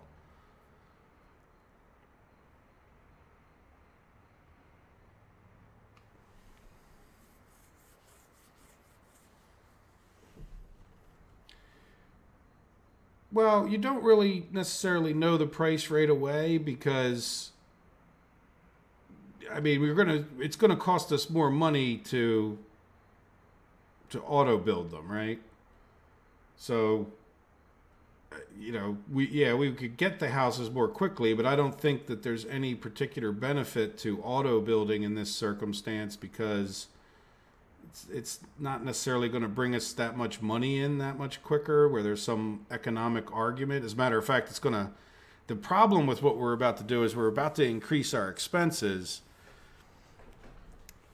Again, the whole debate, I don't think it's always better to auto build to do it quicker, right? Like, especially if you're going to have some of the materials yourself. Now, the truth is we only have the gravel, so the material price is going to be, pretty much the same because we're going to whether we buy it over here, I don't know of any difference between purchasing it in the warehouse or the supply yard or through this construction. But, we wouldn't be paying directly for the labor, which would mean less rubles. But then you could argue, well, you'll have more people, but I don't know if that additional people is going to really add up to that much more money for us, especially because the other thing to consider with doing this is that we're already sort of backing up with fuel. So that means we're going to have to get more trucks, which is going to be more money and more cost. if you know, when it comes to ramping this up, it's not necessarily, it's not going to be free to ramp this up either. But now that I look at that, yeah, we need to consider, didn't we switch over some trucks towards the end of the last episode to get more fuel trucks and less bitumen trucks? No, Pietro, the brick buildings are more expensive. I just proved it. Because you pay more in steel. You pay $3,000 for the extra steel to build the brick houses. Right? So if we're talking about anywhere, I mean, I know there's other brick houses, but these have like a fraction of the people. If there's another brick house I'm missing, let me know. These are all prefabs down here. Prefab, brick. So now, like, the fact that you need more steel, you need 13 tons of steel, and you only need to build these two, which I think are comparable in the quality to this one, which, again, because they hold a good number of people, and they have the relatively 90% quality. Because you're only using 7.7 tons of steel, that's a lot less than the difference in the prefab panels. Prefab panels are only $2 more than the bricks. So in other words, even though you need a few more prefab panels, it's like $640 more for the prefab panels, but it's $3,000 less in steel. So even if my numbers and my rounding are off, you're still talking in the neighborhood of it's $2,000 more to build the flats. And if you do put on the auto rubles, it backs it up. There's $37,800, and it only costs you. Then on top of that, by the way, labor is not free. On top of that, these only need 758 work days. These need 1,265. So no, in no way are the brick flats cheaper. That's a myth. Fake news, as they might say nowadays, right?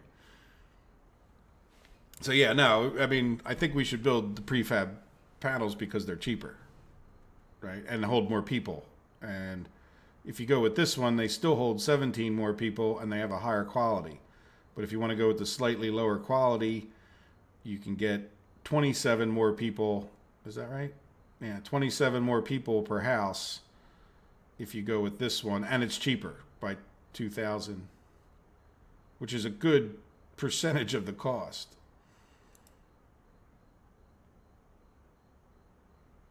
The long white brick ones. Yeah, but then you're only talking about a 70, and you still have the way.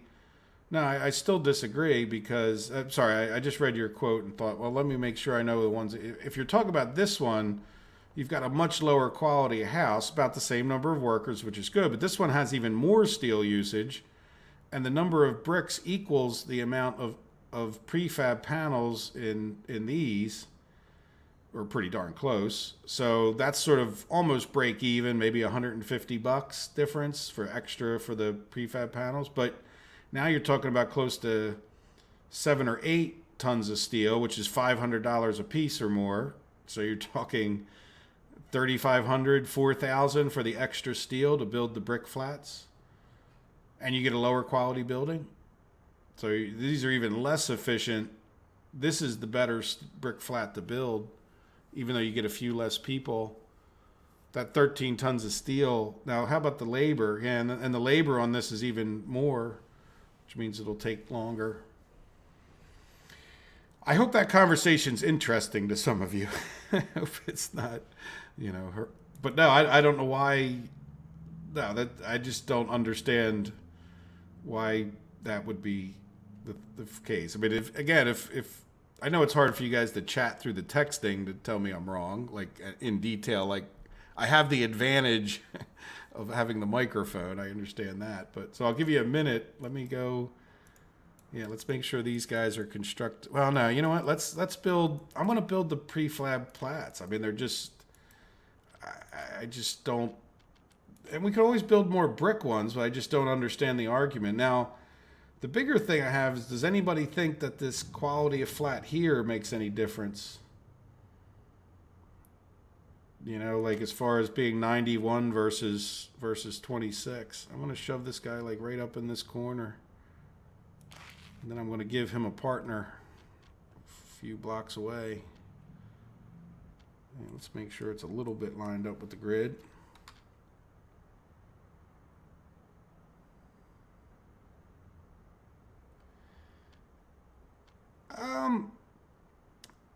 As far as my favorite, I think that it cost you, I think it's in line with the price of the brick flats.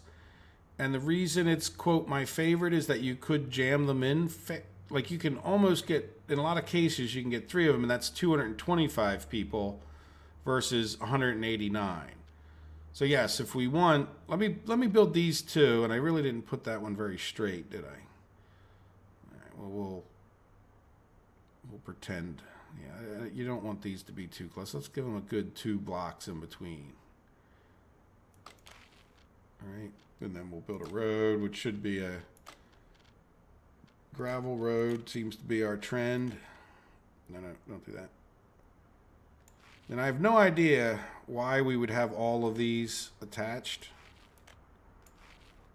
Right? Like, I've never seen any benefits. So I'm going to put it closer to here, so if they come out, they can come out right there.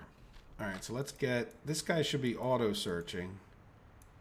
Yeah, and you know what, auto search footpaths for a minute. So I'll try to keep these windows closed. Oh, you know what, I need to commit to the road.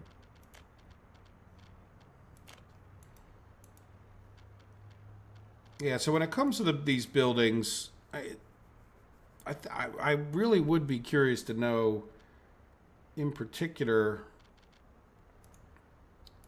Sorry, let me get this guy working on this one. Even though this guy may auto find it, he doesn't have a bus to do things. Yeah, you know what? As long as he helps, we'll get the other guy to actually construct these couple roads. But I would be real curious to see what the effect of that quality is. Like, what does that mean mechanically in the game? Does it mean faster reproduction? Because then I would question whether we should have built the 91% quality. Maybe we get the 96% quality. If quality matters, that's why I started thinking about it. This is only 83% quality. So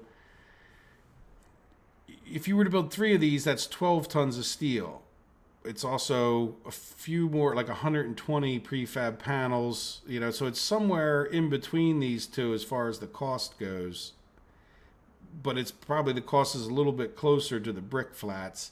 But then you only end up with 83% quality, but you do end up with 225 people in approximately the same area. The other thing that's nice about these is just that they're smaller. Like, you couldn't fit any other building in this little niche right there. Right? Like, you just, they're more flexible because they're not quite as big. So you can, you know, like if you wanted to put a house in, oops, get out of my way, other house. The only house that even might fit over here, other than one of the little tiny ones that doesn't hold a significant amount, is going to be this one. And even this one's not. But you see what I'm saying? Like, so if you have that, like, this might not fit because it's level, but you might even be able to get one in here if you leveled this out, in other words. And the other, maybe you don't have room for another setup like this, and where you might be able to get a few more of these in, if that makes sense. So, like, sometimes you can jam these in just where you can't put other things. But again, I'd be curious to know the exact effect of the quality of the flats, if it has any effect at all.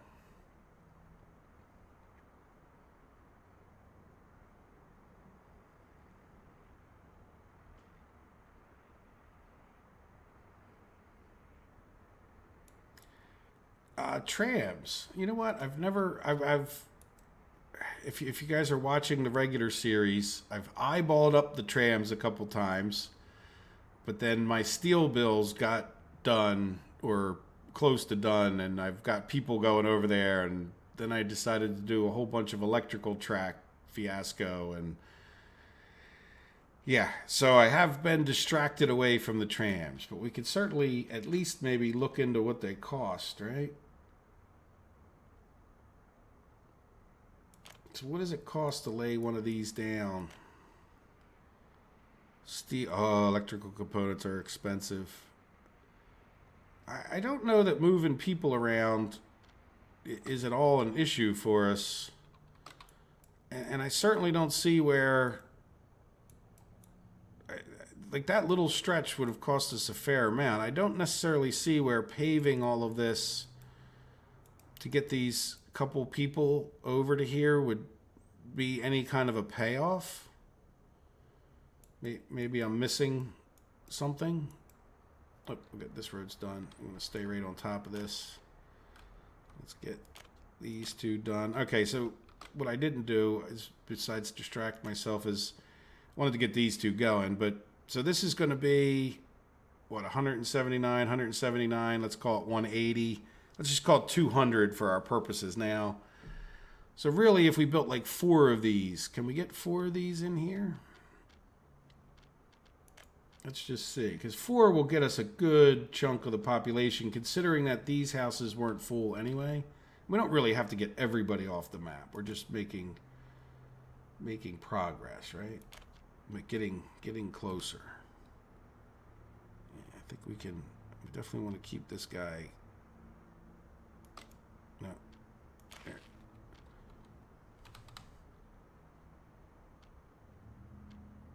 Yeah, I think that will work well.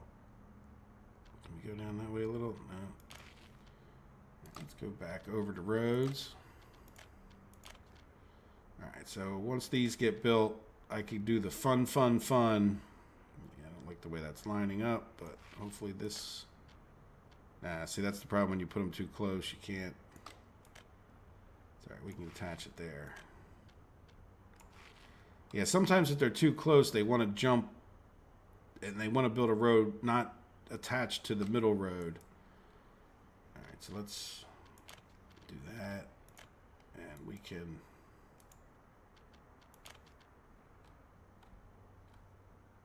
do that. Let's close this wireframe. There we go. So that'll be, I mean, we could darn near pull in everybody else on the map. We may have a few others, and that is just a fun and exciting process there that I'm really looking forward to doing shortly here.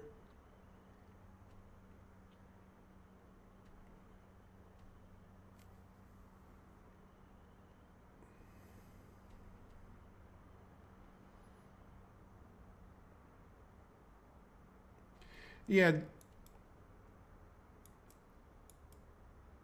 So I'm assuming it speculation means it is speculation. As far as the quality leading to the happiness, like, I'm really not worried about their happiness if that's true, right? Like, I'm worried about their happiness, but that's just not a problem if you have sports and these things that we have. You don't even need the hospital at that point. I think, you really... Sports is very nice to have because then they don't go to the pub so much, and then they don't become alcoholic and shorten their lifespans. So, but like, having a lower quality flat has never led me to have higher happiness because it's too easy just to, generally speaking, keep them happy enough that they don't escape, which I don't really care if they're 100% happy. I just care if they don't escape. So there we go. Okay, I think we can assign...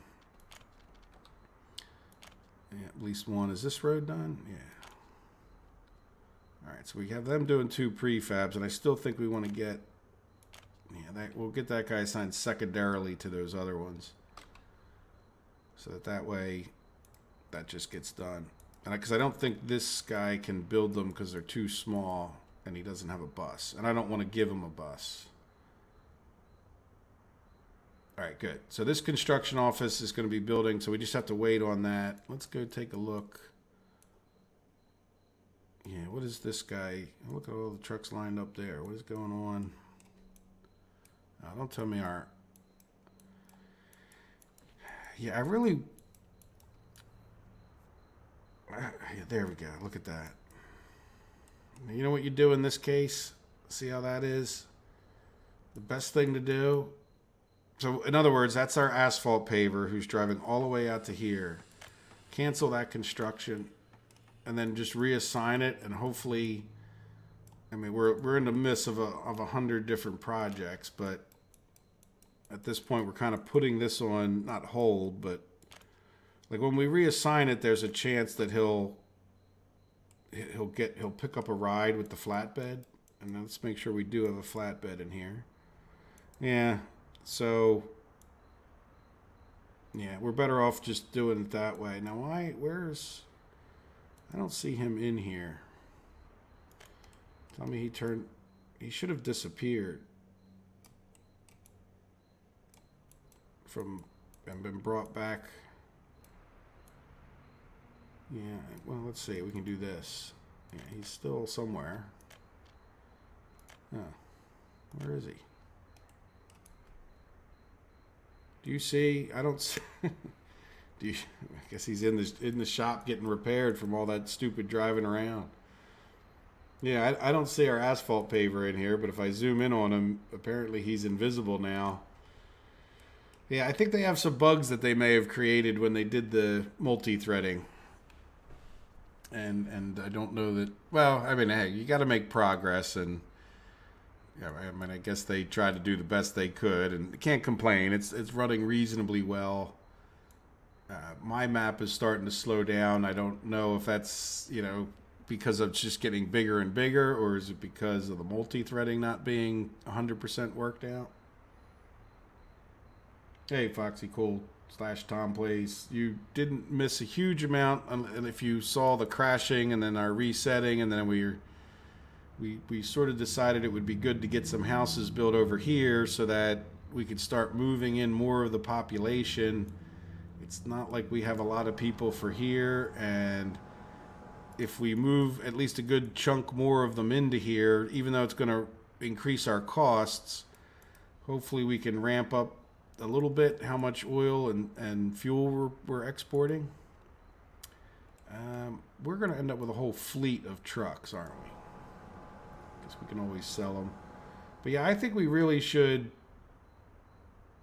get a few more trucks.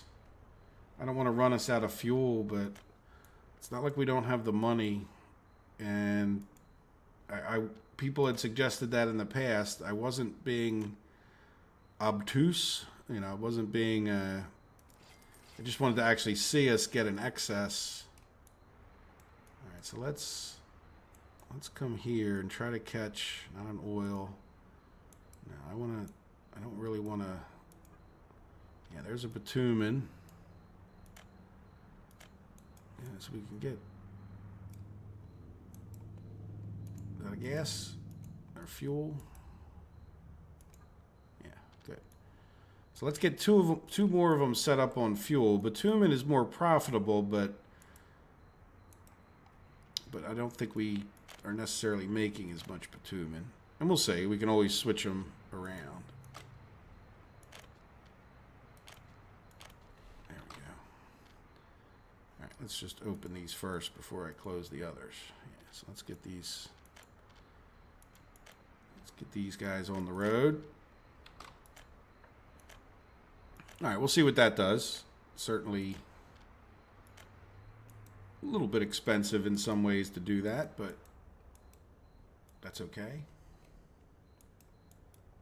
If we're making more money, I think it's going to pay for itself. Now, see, you have to watch out because we don't want it maxing out, but at the same time, there could be clumps of trucks coming in where we're really not taking out.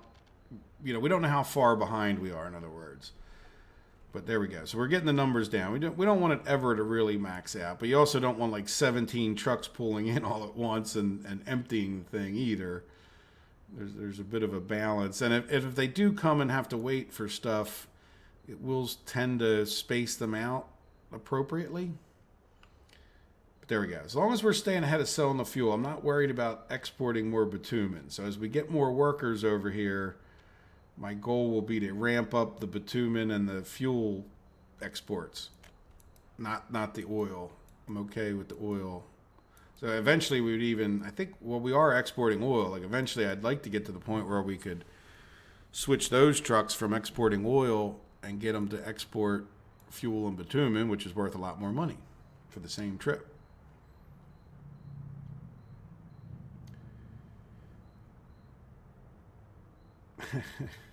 Flatbeds. We have a flatbed in there. I don't know why. I really honestly don't know why. I mean, he must have been off on. We got two flatbeds in here. If that's what you mean as far as the asphalt paving, this is our asphalt paving, even though you can't see the paver. So we have two flatbeds.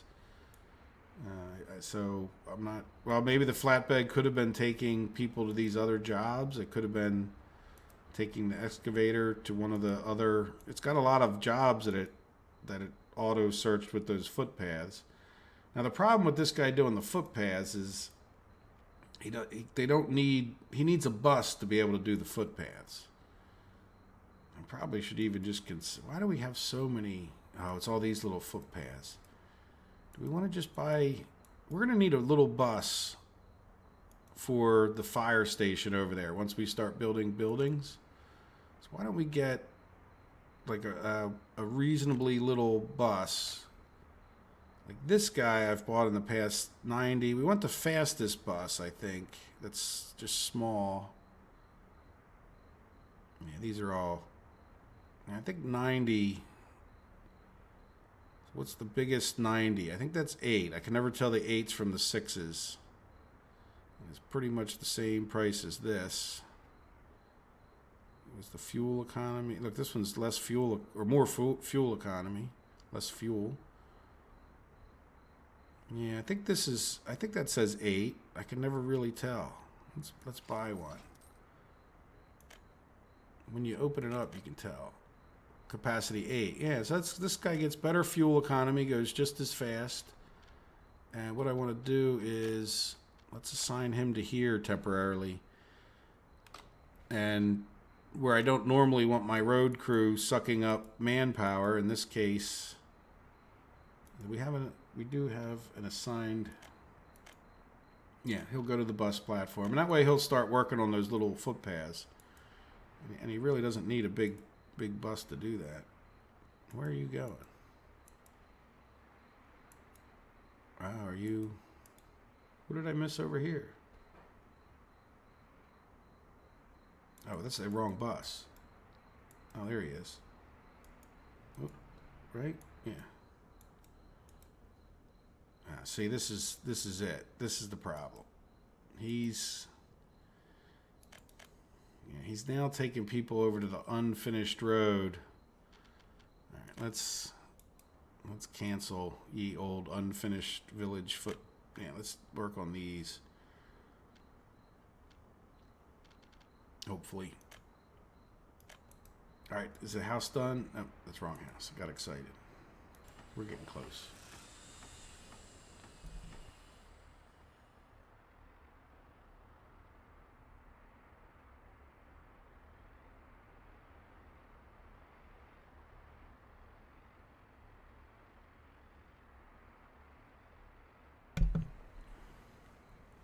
Okay, so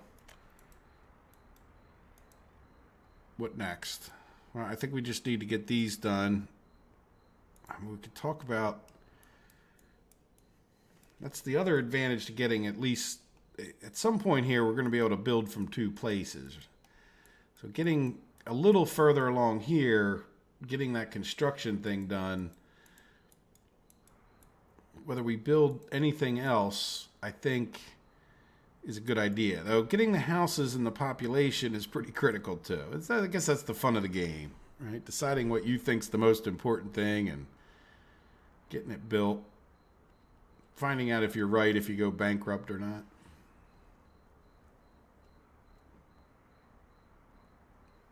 Hopefully we won't go bankrupt. I think we're in pretty good shape.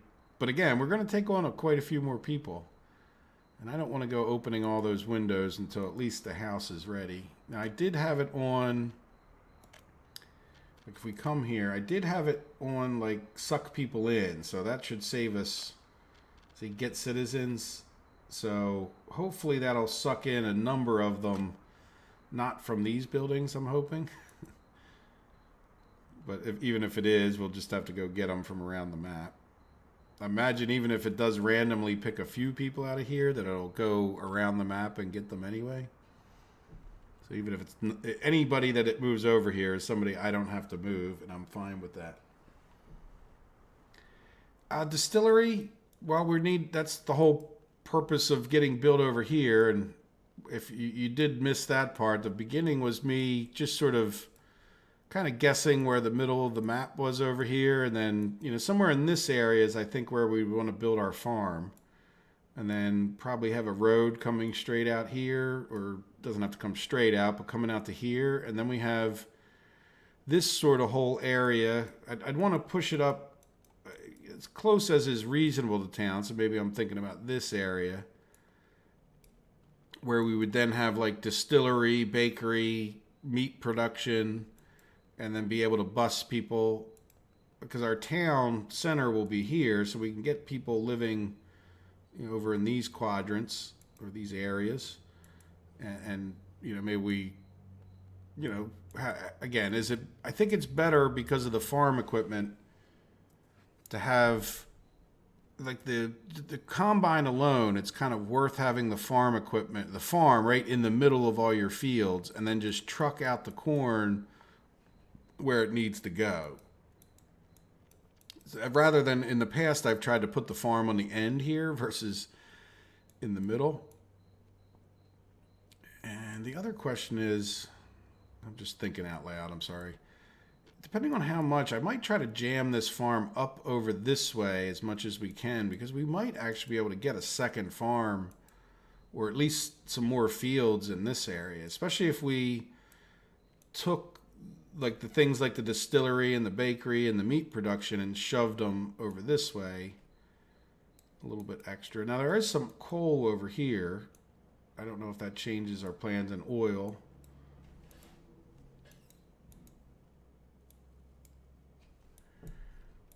There's more oil here. We already kind of have an oil business at this moment. And getting the iron and steel, there's not really that many resources on the map when you think about it. It's oil, coal. I mean, you have trees, but you can pretty much plant the trees wherever you want them, so they're not any kind of a limited resource. And you have ground, so like I'd almost argue that flat ground is a resource that you can, but that's so common that other than having a nice big flat efficient farm, you can have any size farm will make you money. It doesn't have to be 14 fields perfectly laid out. Obviously that doesn't hurt, but as long as you had some reasonable proportion with your equipment, and even then, how much does the initial equipment purchase versus all the money you'd make over years and years of fire extinguished very quickly. Good job. All right, let's make sure. Are we built yet? Yes, we have 2 of them built. So let's go. I guess probably the best thing to do will be, Pedansk. Where is Pedansk? Oh, no, that's us. All right, we got 41 people over here. Yeah, guys, bear with me. This is just going to be some of the least exciting stuff you're probably going to see this week, but we'll get it done. And the problem with it is that I even have a hard time talking and focusing on, because it's sort of, the more I talk, the less I focus, and then I'm afraid I'm going to miss a building. But we'll just try to we've had pretty good success with opening all these windows in the past. Let me get all these little houses on the left-hand side here so I don't tend to miss any of them. They're the easiest to miss. Yeah, and there's no way to tell if anybody's actively living in the house, which would, at this moment, be nice since a lot of them don't have anybody in there.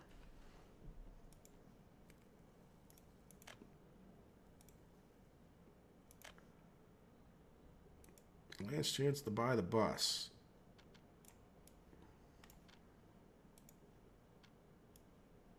Yeah, I think after 1996, you get all the vehicles back anyway.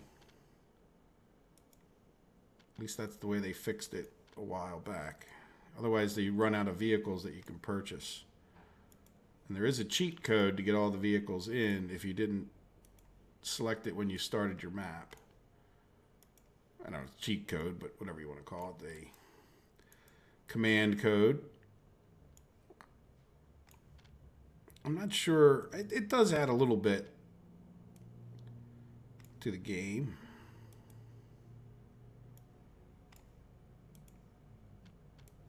The fact that you can't buy all the vehicles anytime you want. Especially at the beginning when you're struggling, and 2 people in that little house. Feels like less of a waste of my time. Yeah, and I think that's all of them. Now that I have 47 windows open. And how many did we get in here? Well, we got a fair number. Let's just open this up just so we see how many's in there.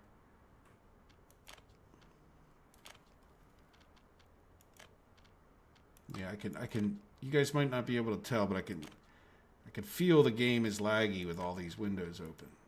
I can hear my computer grunting a little bit.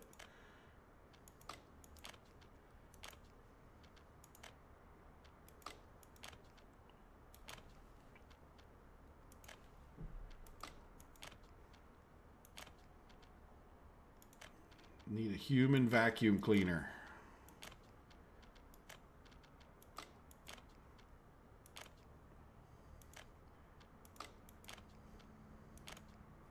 What are we up to? 105. I don't want to overfill these buildings.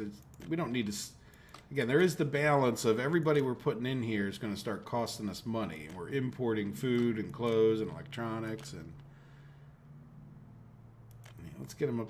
Oops, did I close that one and there were still people in it? I hope not.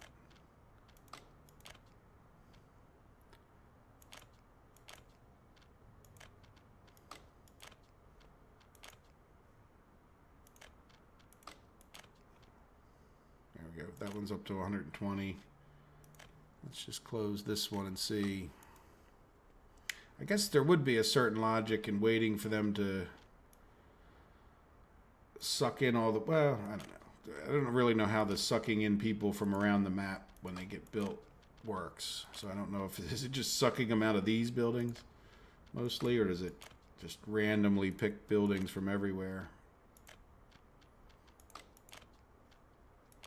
But there is a certain logic in waiting, I guess, till all 4 of these are built. Oh, this one's got 150 in it. Okay, well, let's go. What do you have? Yeah, you don't have many. Let's dump the rest in this one. Just so they're spread out as far as our reproduction strategy goes.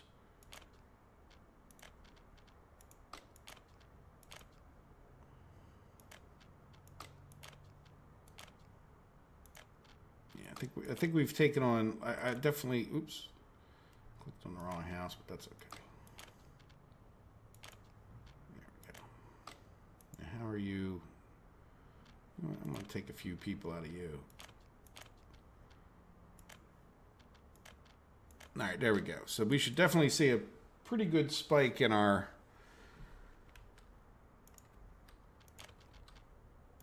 costs. But we should also, these people, can they get to? Yes, those 2 can, but these guys aren't. But these guys will be able to get to this bus stop, which doesn't have any people. Why don't we get the biggest bus we can? Because it doesn't have to be fast. It just want to take as many people down to, I think that's 80 with this guy. That's 8. And then why don't we take this one from this bus stop to right into there, I think. All right, and as we up the number of people on this side of town, we should get more workers and such going there. Now, I don't know, having the students waiting there, you know what? I don't think having students or passengers waiting there is going to be a good thing. Yeah, I think we at one point decided we needed to ship students down to the school, which is okay because I think they can still get out here. It's just this stops them from waiting there, and I don't think that hurts us to not, because I'd rather the students that are on this side of town. Now let's see, are we gonna get to the school? You know what we can do? Let's, now that I look at it, I think that's, you know, I'm going to go this way a little bit because, yeah, will this, nah, see how it wants to jump across? Too sharp a turn. Oh, there it was.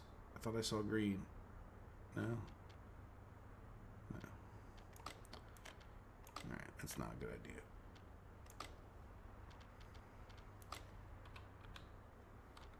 Just put this one back. Put it kind of in the middle. And is there any reason, other than it's not the most attractive footpath you ever saw? Now that should get them a much more direct path from here down to the school. So hopefully that'll, let's see if that makes the difference. Yeah, they can get to this bus stop, but that's a pretty awkward trip, but they can get to the bus stop for now, so they should be at least be able to get educated.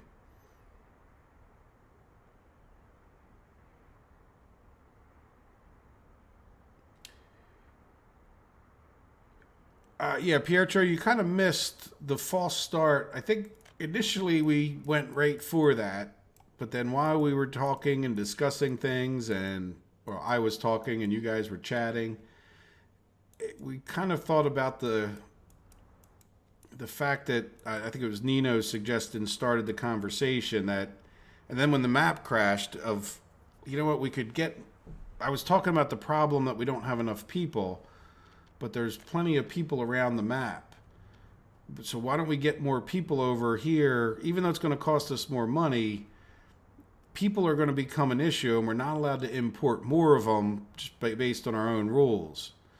Because we started with a populated map and we're going to survive with that number of people. And it would be better to get these 4 houses built and get people growing so that when we do get our steel mill, which is a pretty labor intensive kind of operation, so then when the debate came, that was centered around the bricks. So the more people we take off doing other little tasks, the less focused we are on the doing, and that's all fine. But at the same time, it's pointed out that, well, if we can ramp up how much of this oil we're producing, then we can really talk about, that's even more money. If this is our money maker, this is our only money maker right now. So it makes sense that if we get more people over here, ramp up the number of them that are coming down to here, that also is that probably will offset the cost of the extra people. I almost bet you it will. So, and the bottom line is, this is the way we're going to produce more of them, just because they'll start reproducing once we take them over.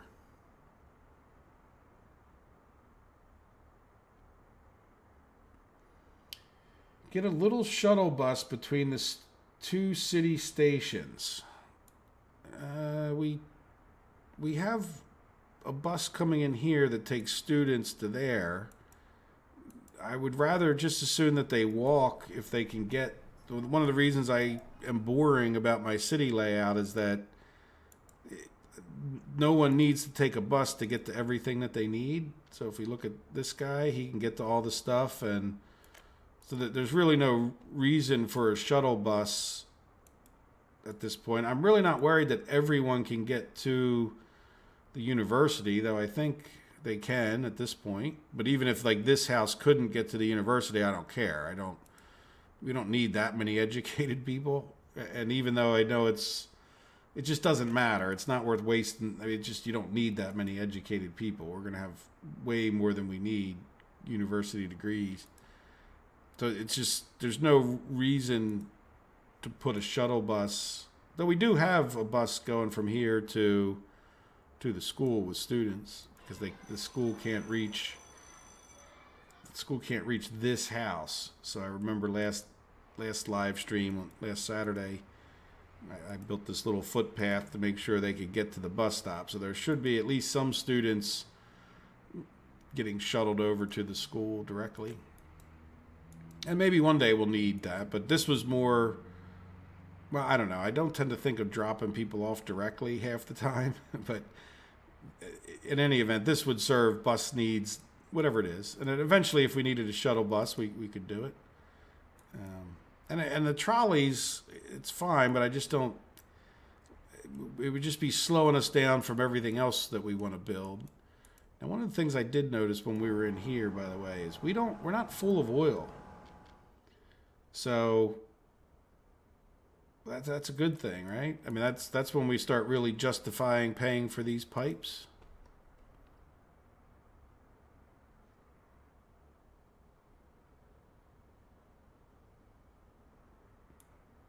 But people can do everything that they need to do now, Pietro. There's no, what can't they do? That's the point. And why buy and run a bus that is, like, it just doesn't do us any good. They can do everything that they need to do now, as far as I'm aware. Now, I don't think they need to be able to get to the hospital directly, but even then, it looks like they can. I mean, this house isn't done, but I think the ambulance comes and picks them up, right?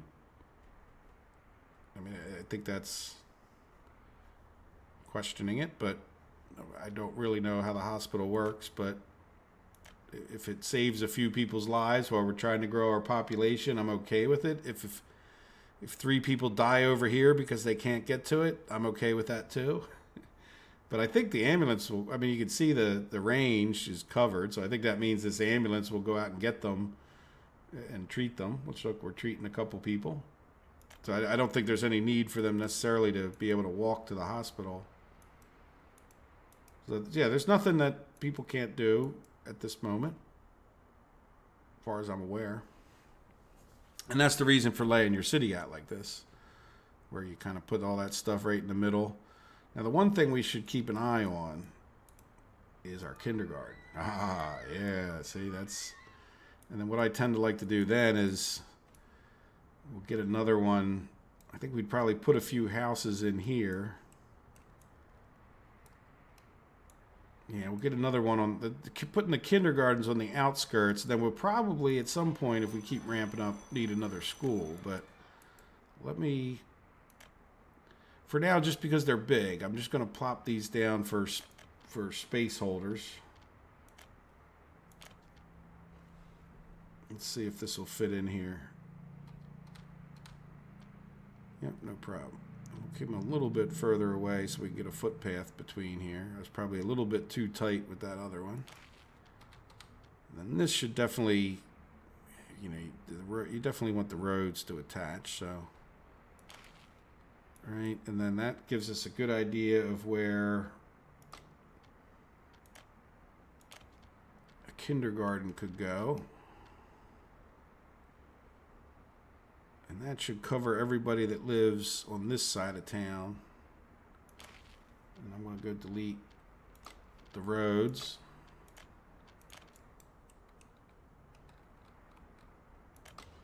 These dirt roads, and we'll put up a proper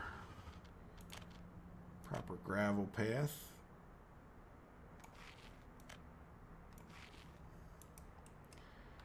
Yeah, I guess we might as well go with, not really. We might have to do this like that. Will you attach? No, you just want to jump right across. How about you? I'd really rather have you attach. There you go. Oh, right there. Stop it. Well, you know what? Yeah, see that? I don't think... Okay, stop that. Let's get rid of... Yeah, see, that was jumped all the way across. That's not a valid road, even though it looks like it is. Why can't I click on that? There we go. All right, so now... There. So that guy should automatically get to working on those. He's got a bus now, so he should be good to go. And I don't know that we'll build these houses, but actually when we think about it, I know these aren't I know this isn't worth 800 people, but we talked about 8 or 900 around the map. So if we build these extra two, that would be about, each one of these is like 10 less than 200, somewhere in that ball, 11 less than 200. So this is close to 800 people, and another 1,000, 1,200 minus, let's just say even 100, so 1,100 people. So we should be able to move everybody in off the map. Now, I just want to hesitate because let's just ramp that up slowly. And we don't have to ever build these, even if we end up building these little gravel roads. And we will one day, right? We'll get our bricks thing going here, and we'll want some extra people for that. And it's just not going to hurt us to have some extra people at some point in the future.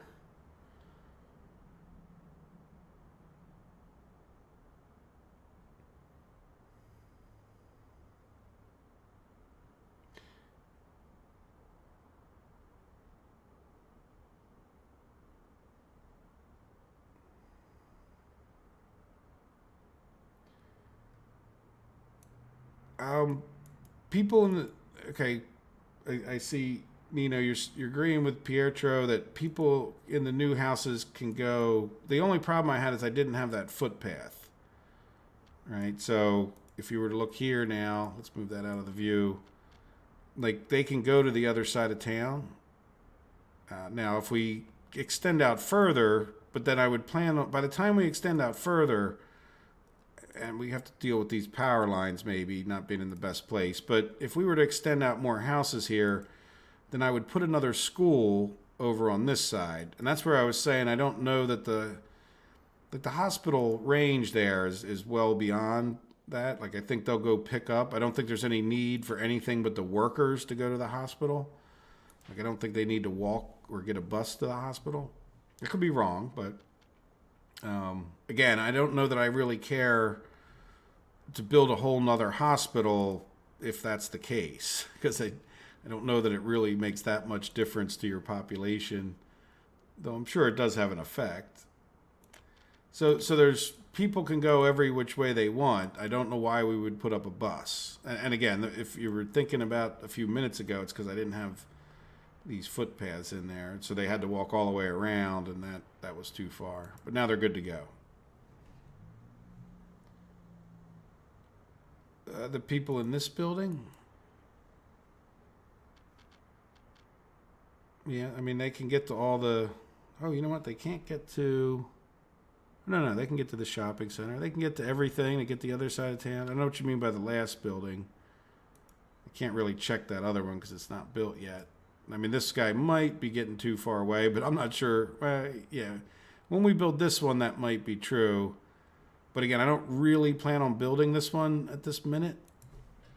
But at that point, we can definitely check that they're getting everywhere they need to go. I really put them in there so we could build this extra kindergarten, and that's because this one is starting to get maxed out. You definitely need more kindergartens than you do regular schools. And another step up, you need less universities than schools. So, but I do want to make sure, especially as we're going to increase this population even more, I don't want the kindergarten to be an issue for our workers.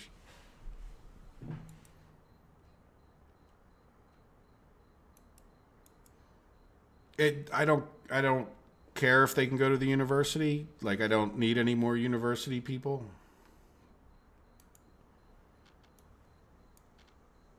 Right? It doesn't benefit us to have any more university people at this point. We got a lot more. We got what, 4? Well, let's say even if we max this out, we would have 50 jobs, which we've got to turn down to 10, and we're not filling the patients there. Our teachers, so we need 15, which I know is 45, but again, so let's say the 10 is really 30, 75, and then the only other place we need the educated is in the university itself, and at this point we have it turned down to 20, so let's call it 60.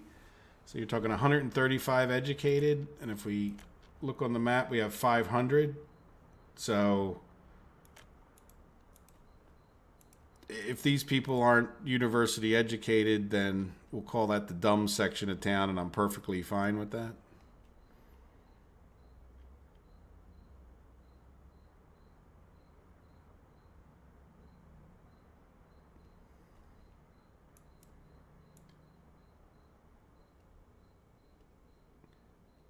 Uh, yeah. I mean, in my experience, I mean, it certainly could be that, but the more complicated we make these stops, it doesn't usually seem to make that much difference one way or the other. I mean, I don't know that. I mean, I know you're thinking of a bus route and you're thinking about how towns would be run in the real world. And I'm not sure that stopping here first and then going to this one is any great benefit over. Like, if we're going to have 5 buses going back and forth, if I just don't see where having them all go to both stops makes that much difference. I mean, I guess you could argue that sometimes, depending on you may lose a few people, but I would be more worried about losing the workers from here, where this one, we should have this is where we're doing our construction from as well. Did we get this road done so we can get this thing built? And then I think I guess we need to, this has already got 126 people in it. This one's only got 85. I wonder why. I wonder if we just put, yeah, see, I think it sucked at least a fair number of people out of our other buildings. Yeah, it almost definitely did. All right, so I guess we need to go around the map. Yeah, let's turn this tool on real quick. We'll do this at least one more time. So Leipzig has a population of 37. What a pain that's going to be. I forget where maybe there's I usually would do things in sections. So let's pull these 50.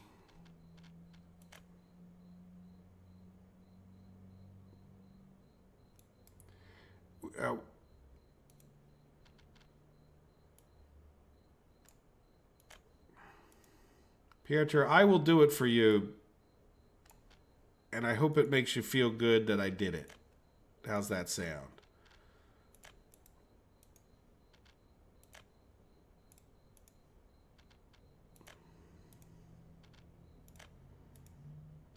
Yeah, or at least we're finding them. Yeah, this is... I really wish there was some indicator as to which of these houses had some people in it. I don't think I found 57 of them yet. And I don't know, oh, there's another one. Do they move around in these towns? Like, if you were systematic, I would think they would just stay. Yeah, I'm not doing this all afternoon. Oh, there we go. Especially if you can find them in the big houses. I would think that if there's one in one of the big houses, that probably means I didn't go over to that area and get the little ones either. I don't know. I don't know if I remember it or I'm just dreaming it, but I do tend to think I started on this side of town. Yeah, so that's good. A lot of little people. Oh, not that one.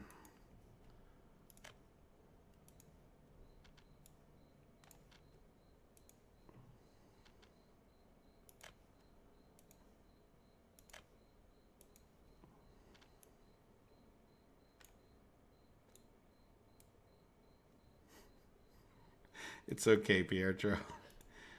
Look, it is a bit of a democracy here.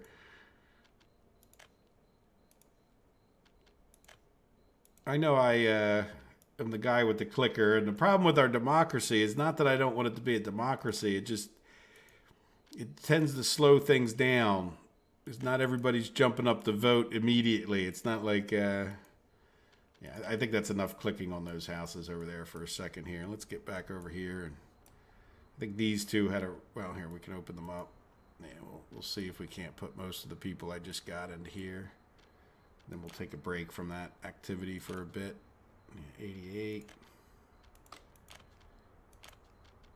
Again, this will be plenty more than we had minutes ago. And then we'll get back focused on arguably more important things.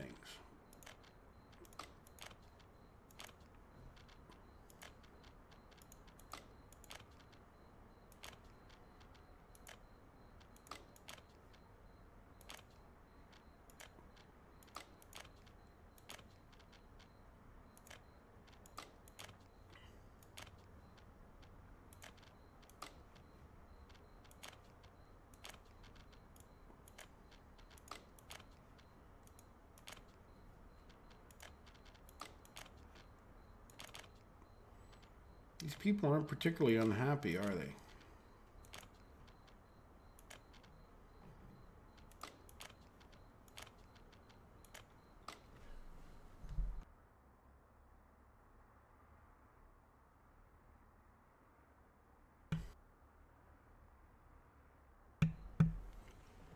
Okay, so we got 100 people in there, 94 in there. How is our population?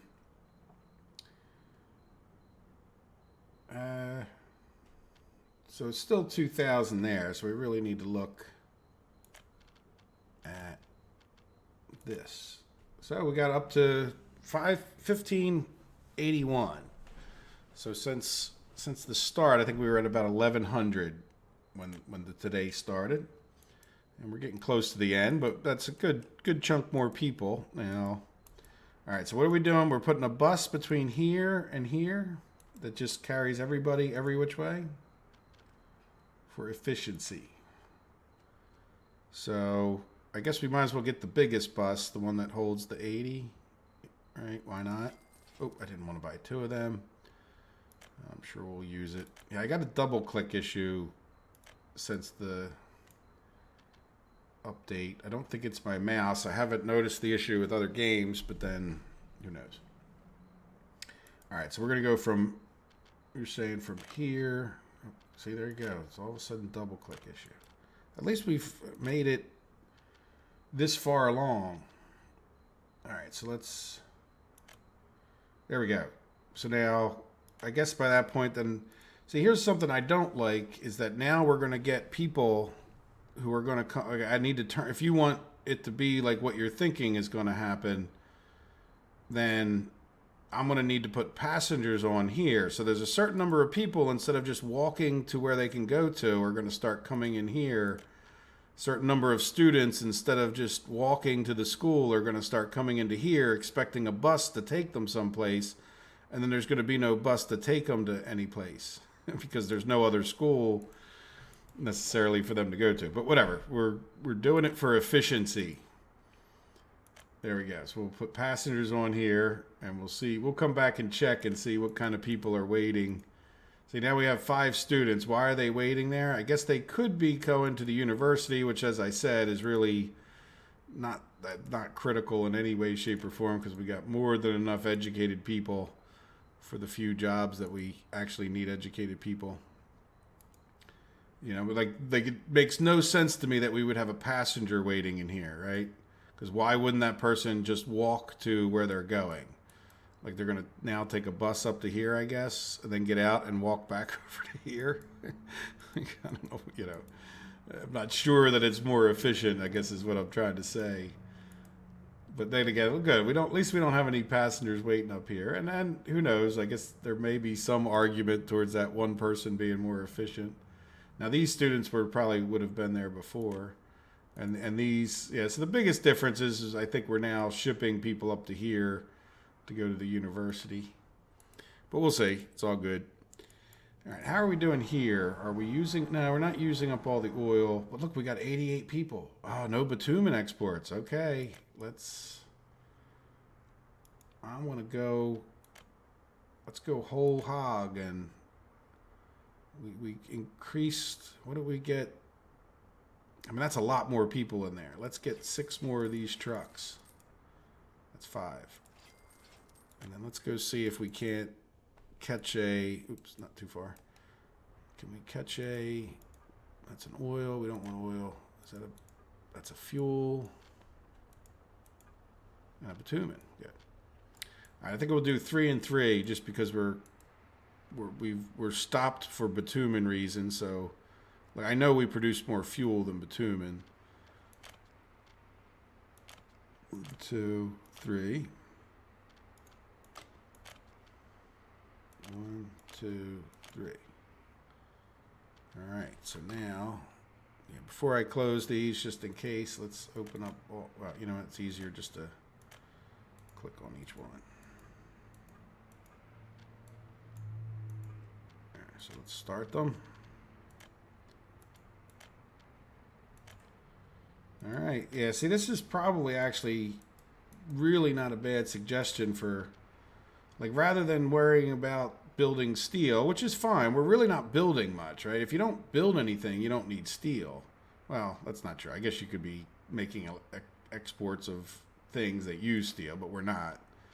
So we're really not purchasing any steel, and ramping this up is definitely getting us more money more quickly than we would have gotten. Yeah, that's the original ones here. Good. So we'll keep an eye on that. Look at that. Yeah, that might be another issue at some point. I guess we could have so many trucks. Now, another thing to think about is with the game crashing and slowness, doing it this way can't be as efficient as getting trains going. Like, there's going to become a point that you could buy so many of these trucks that you just start having issues with the map. I don't think that's going to happen anytime soon, but it is. We do have an awful lot of those trucks. There we go. So now our fuel, I want to see the oil going down. And then what I'll talk about doing is taking some of the trucks that are selling oil directly, or do we just, we'll see. We have the trucks. Do we switch them over to selling fuel and bitumen, or do we just have more trucks coming in here to drop off fuel? And then the other thing I planned on doing was to put in some tanks. So this would be, so if we do start like really ramping up the number of trucks and we end up with a traffic jam here, we can build these 2 tanks. One can be for bitumen and one can be for fuel. And then we would just have our oil trucks coming in here. And then we would have the fuel and bitumen trucks coming up to these tanks, or at least some of them, to cut down on the traffic jam. So yeah, because we have a pretty steady, well, let's see, it might have just been that clump.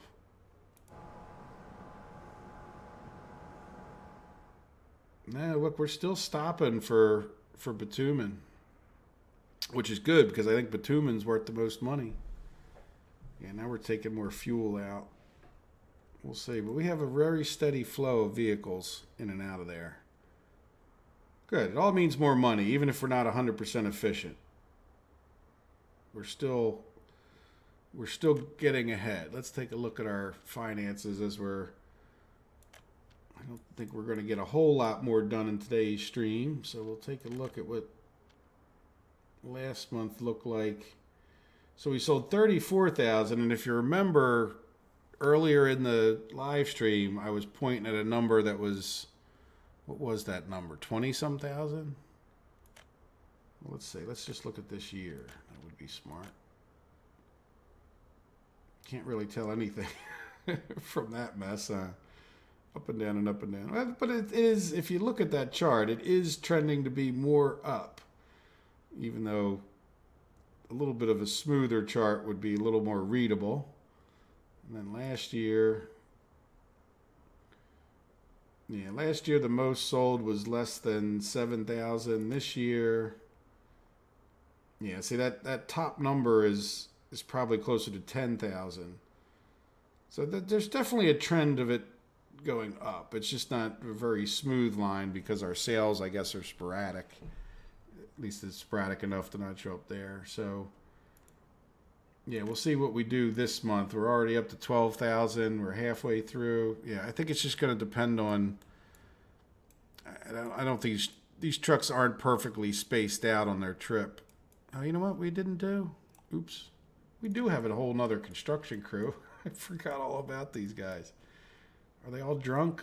Yeah, they're probably all sitting in there drunk. Hey, guys, wake up. It's time to go build another road. There we go. Oops. Okay, well, we'll have to remember that next week, that we have another construction crew across the map. I might have remembered a little bit sooner, but focusing on getting this going and crashing and everything else.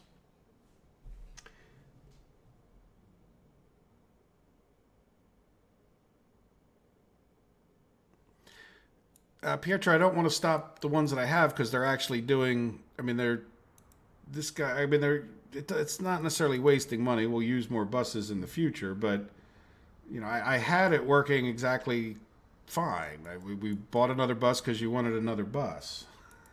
You know what I mean? Like you told me that it would be more efficient to drive them back and forth between the two. I guess. Yeah. I mean, we could take this guy off of there now, and I suppose that's a valid thing to do. There we go. Is that what you meant? So we'll use those buses at some point. It wasn't a waste of money. We're gonna need a bus to get over here to this firehouse when we build it. Even before I want to get a bus or two really going over to here. In addition, when we start trying to do construction without a house over here, there's a benefit to upping the number of buses because it's going to take so long to get people. We can put some extra vehicles to fill these things up, but it's a lot hard. Like you still have to drive back here for each person, and there's no real way to like store people over here. So we'll have some extra busing. Like when you get to doing these remote things, you're better off putting a third bus on your construction office to get the extra people. Certainly depending on the type of construction you're doing too. So, but it doesn't hurt because we'll have materials here, but not things. So we didn't waste any money.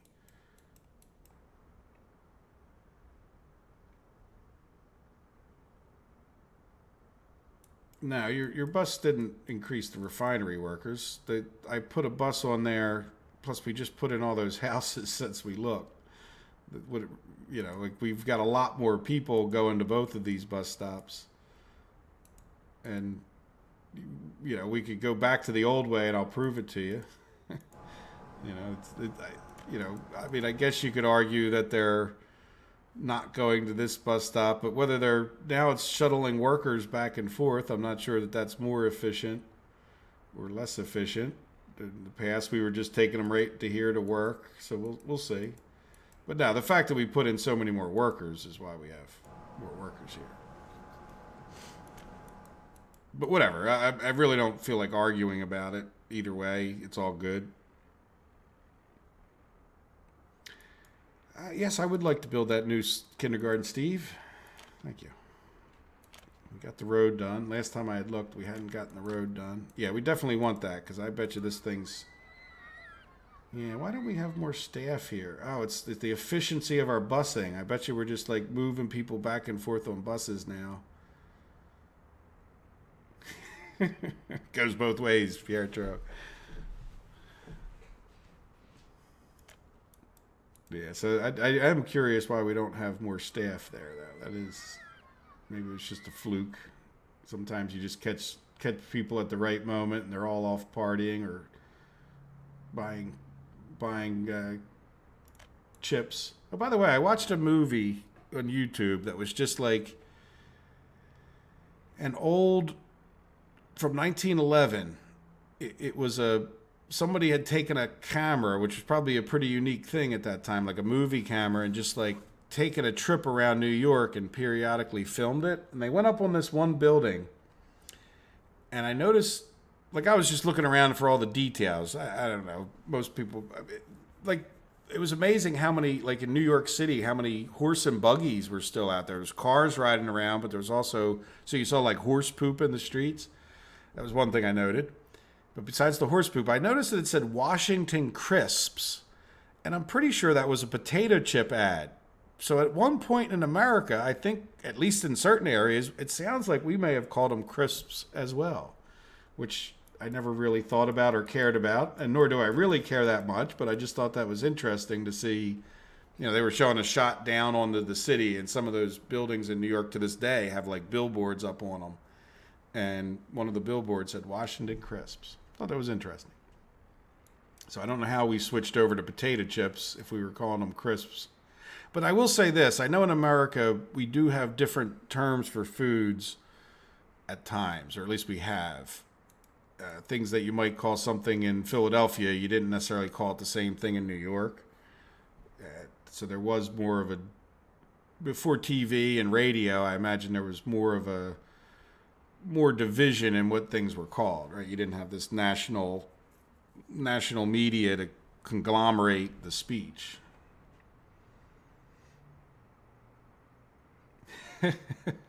It's no, but if you're going to sit there and point out that this is more efficient after we just moved in 600 more people into our town, I'm going to point out that my kindergarten is less efficient now.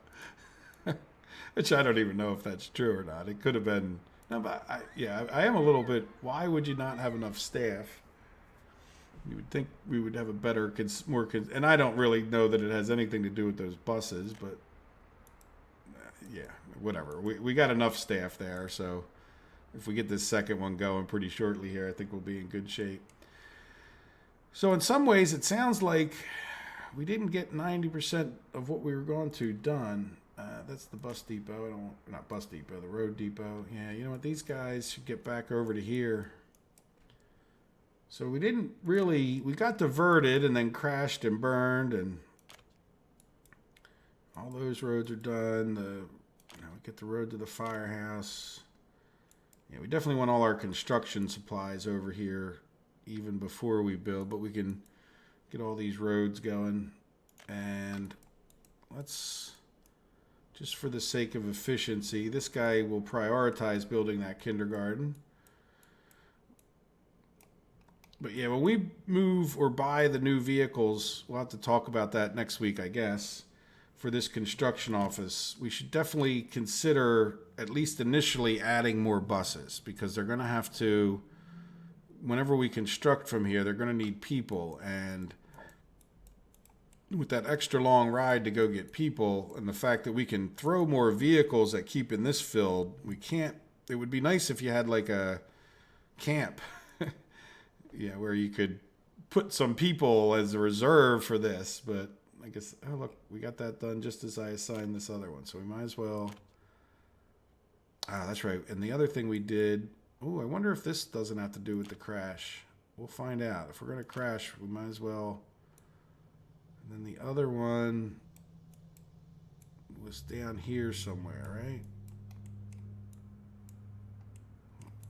And that's not it. Where was our other?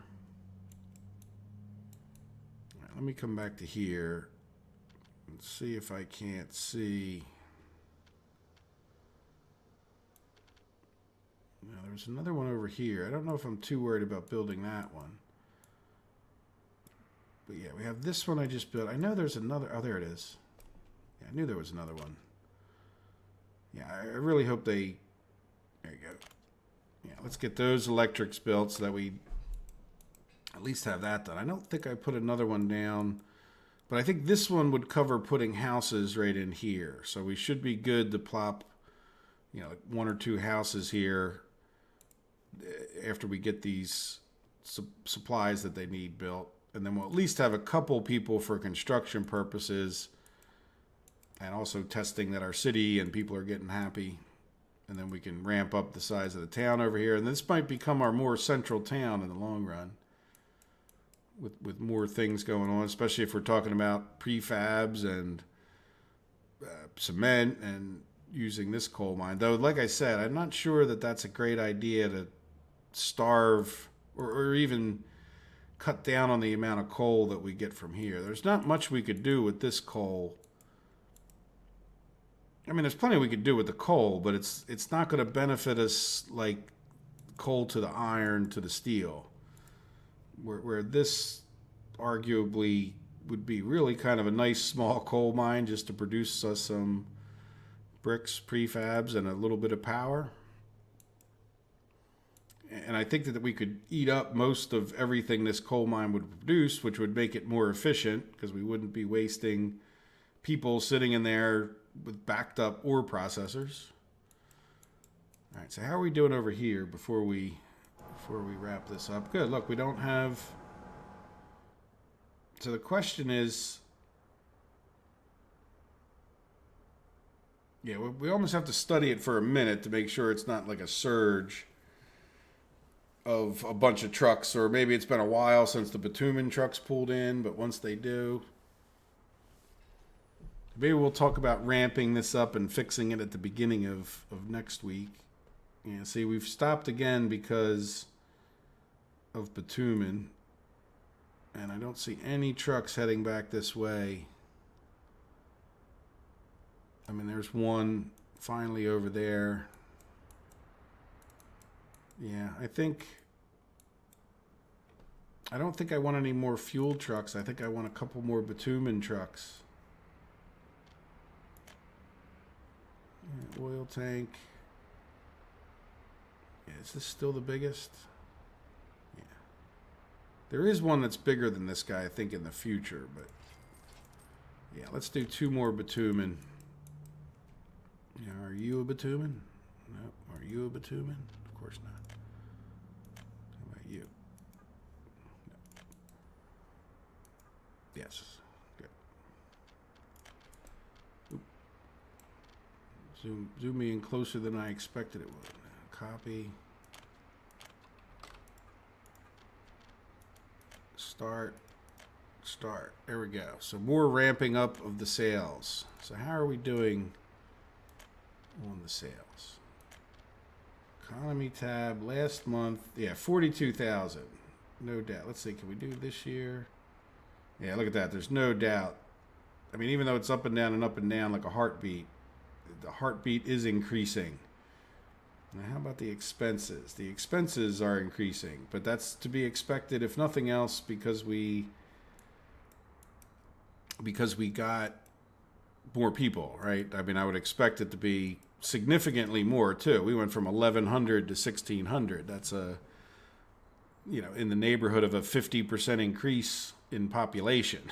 So it's not that's going to increase those expenses by 50% as well. So that's good. So it was good timing. It was a good idea, Nino. Thank you. That was definitely I think overall we're going to make more money, and that'll make us go faster and faster. And I haven't forgotten your build the pipes thing. At some point here, we'll pull that. I guess I was thinking we could do it after we did our steel, but I don't know if we'll wait that long. Is this guy done? No, it's not a guy. No, he's still paving. Yeah, and that's another consideration, is that when we get at a certain point, this will speed up the efficiency of our exports a fair amount. And we can't really tie it in, but when we get up to here, I think I'll make these 2 roads meet so that they can continue the rest of the way here, but then take the faster road the rest of the way back.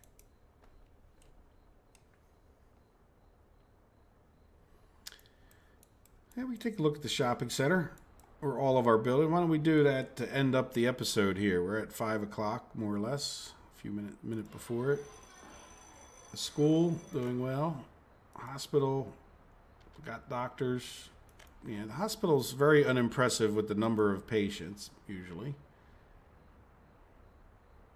And productive age workers, I really don't care to look at each of the houses, because we did turn some of these numbers down at times, and I'm not sure that we need to keep them down. But this would hold 22 people, and I rarely, like I said, if they're happy, they don't go to the bar very much. And if you give them sports, it usually is the difference, and the cinema. I think I will increase the cinema staff just so I don't forget. And we're doing okay with the shoppers, and then what I'd probably do is increase that staff, right? We've got a few extra people, and it should be, we should be in pretty good shape at this point.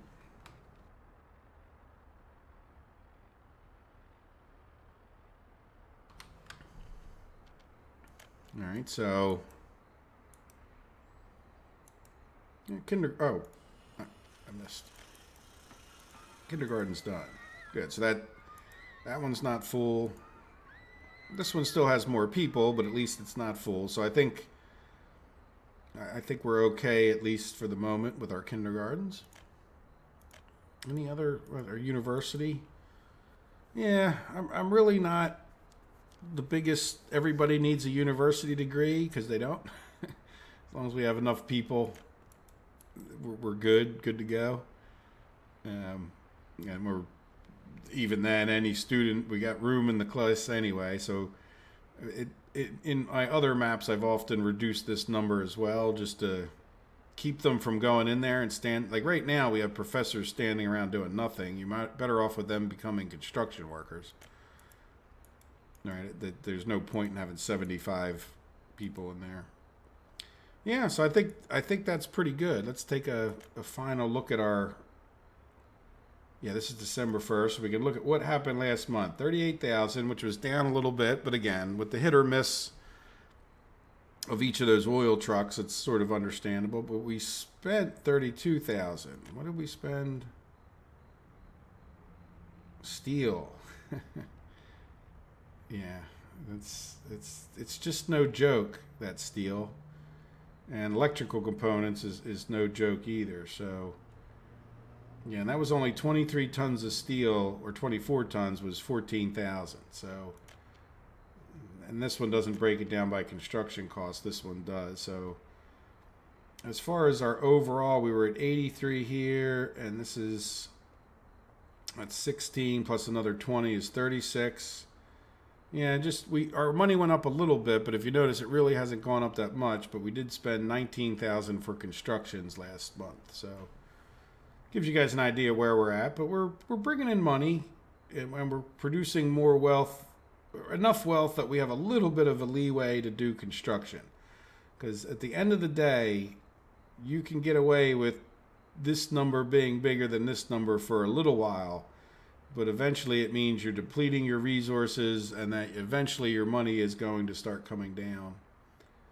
But we're in pretty good shape right now. We're really not bad, and I think that will only tend to get better if we further increase the efficiency of this by building that road further out and other things. So I am going to go ahead and pause it and start saying goodbye to you guys, since we're a little bit after 3. Do you guys have any final questions or comments? I think we got enough assigned with this guy. Yeah, we might be able to assign another few. That way when I fire it up next week, we're productive immediately. I think, is there a road right here? Yes. So let's get that one done, just so I don't miss it. And this one's not done, but we could start doing our firehouse. Is that road done? Yeah. Yeah, might as well. I'd like to get that town center built. And this guy, our construction guy's already got enough assignments as far as building these buildings around here, and the power. So once he gets all that power done, we'll make sure to get the firehouse going. And we got those couple extra buses. We might as well use those, at least until we get some people closer to the firehouse, because I don't want to lose any houses.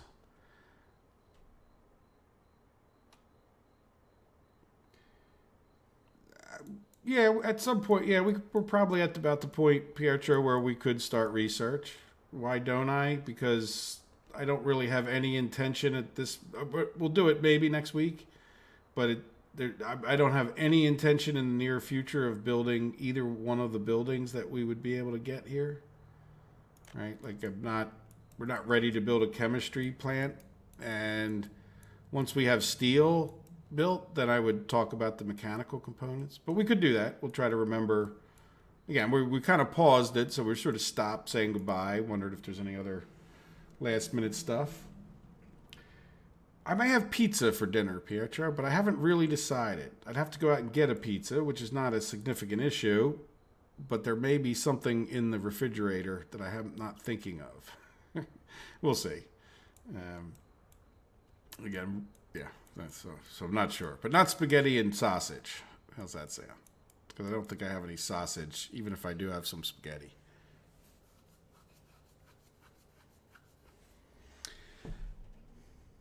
Okay, guys. Well, I hope you've enjoyed it. And like I said, if you think about it throughout the week, you can always leave a comment on these videos. I will see them. Or obviously there's the Discord or whatever other ways you might get in touch. But I guess next week we'll definitely get to building either the bricks or the steel. And I think we're still plugging away at getting this town and construction area over here. If nothing else, that'll help us lay out where we would put our farms, which will lead to another, what should we do first? And, I really don't mind the idea. The bricks aren't my most thrilling thing, But getting this coal over here, you could definitely make a strong argument that cutting down on that power cost wouldn't be a bad idea for us, especially as we get more and more people and industry going. Making our own power will become a very nice thing to reduce our exports or our imports.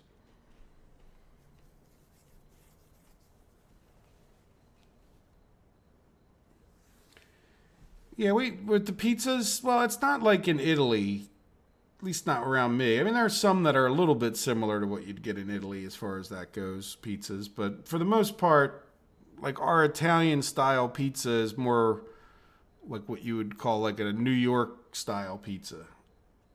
I'm not sure if that's because, and again, I don't know who had it first, but I know it's just more along those lines. And then if we do have like a Greek style pizza, which is just a little bit different crust, and then they're not bad.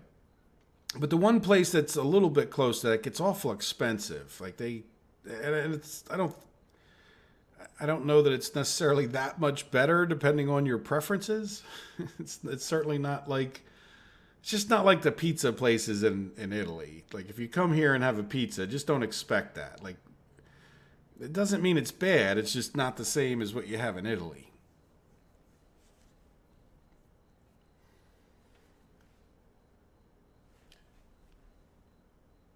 Yes, let me save the game.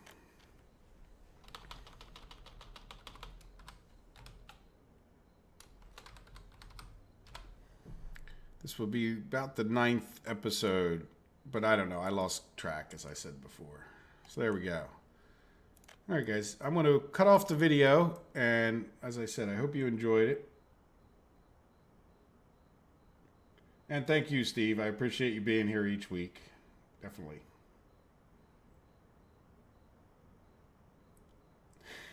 Well, that sounds pretty good. What was the, what was the joke with the CNN guy? Wasn't that with the Chris Cuomo? So they had like Chicken Al Chris Cuomo or something like that because somebody called him Fredo from The Godfather. Pretty funny if you didn't hear it, but anyway, he got all upset about it and started screaming at some guy who called him Fredo, which is like, I don't know, kind of funny, whatever. All right, anyhow, hope you guys have a good week, and I hope to see you watching the regular live streams, and if not, hopefully next week anyway. Thanks again. Take care. Sorry about the crashing and burning. If I can learn anything about it, I'll try to prevent it.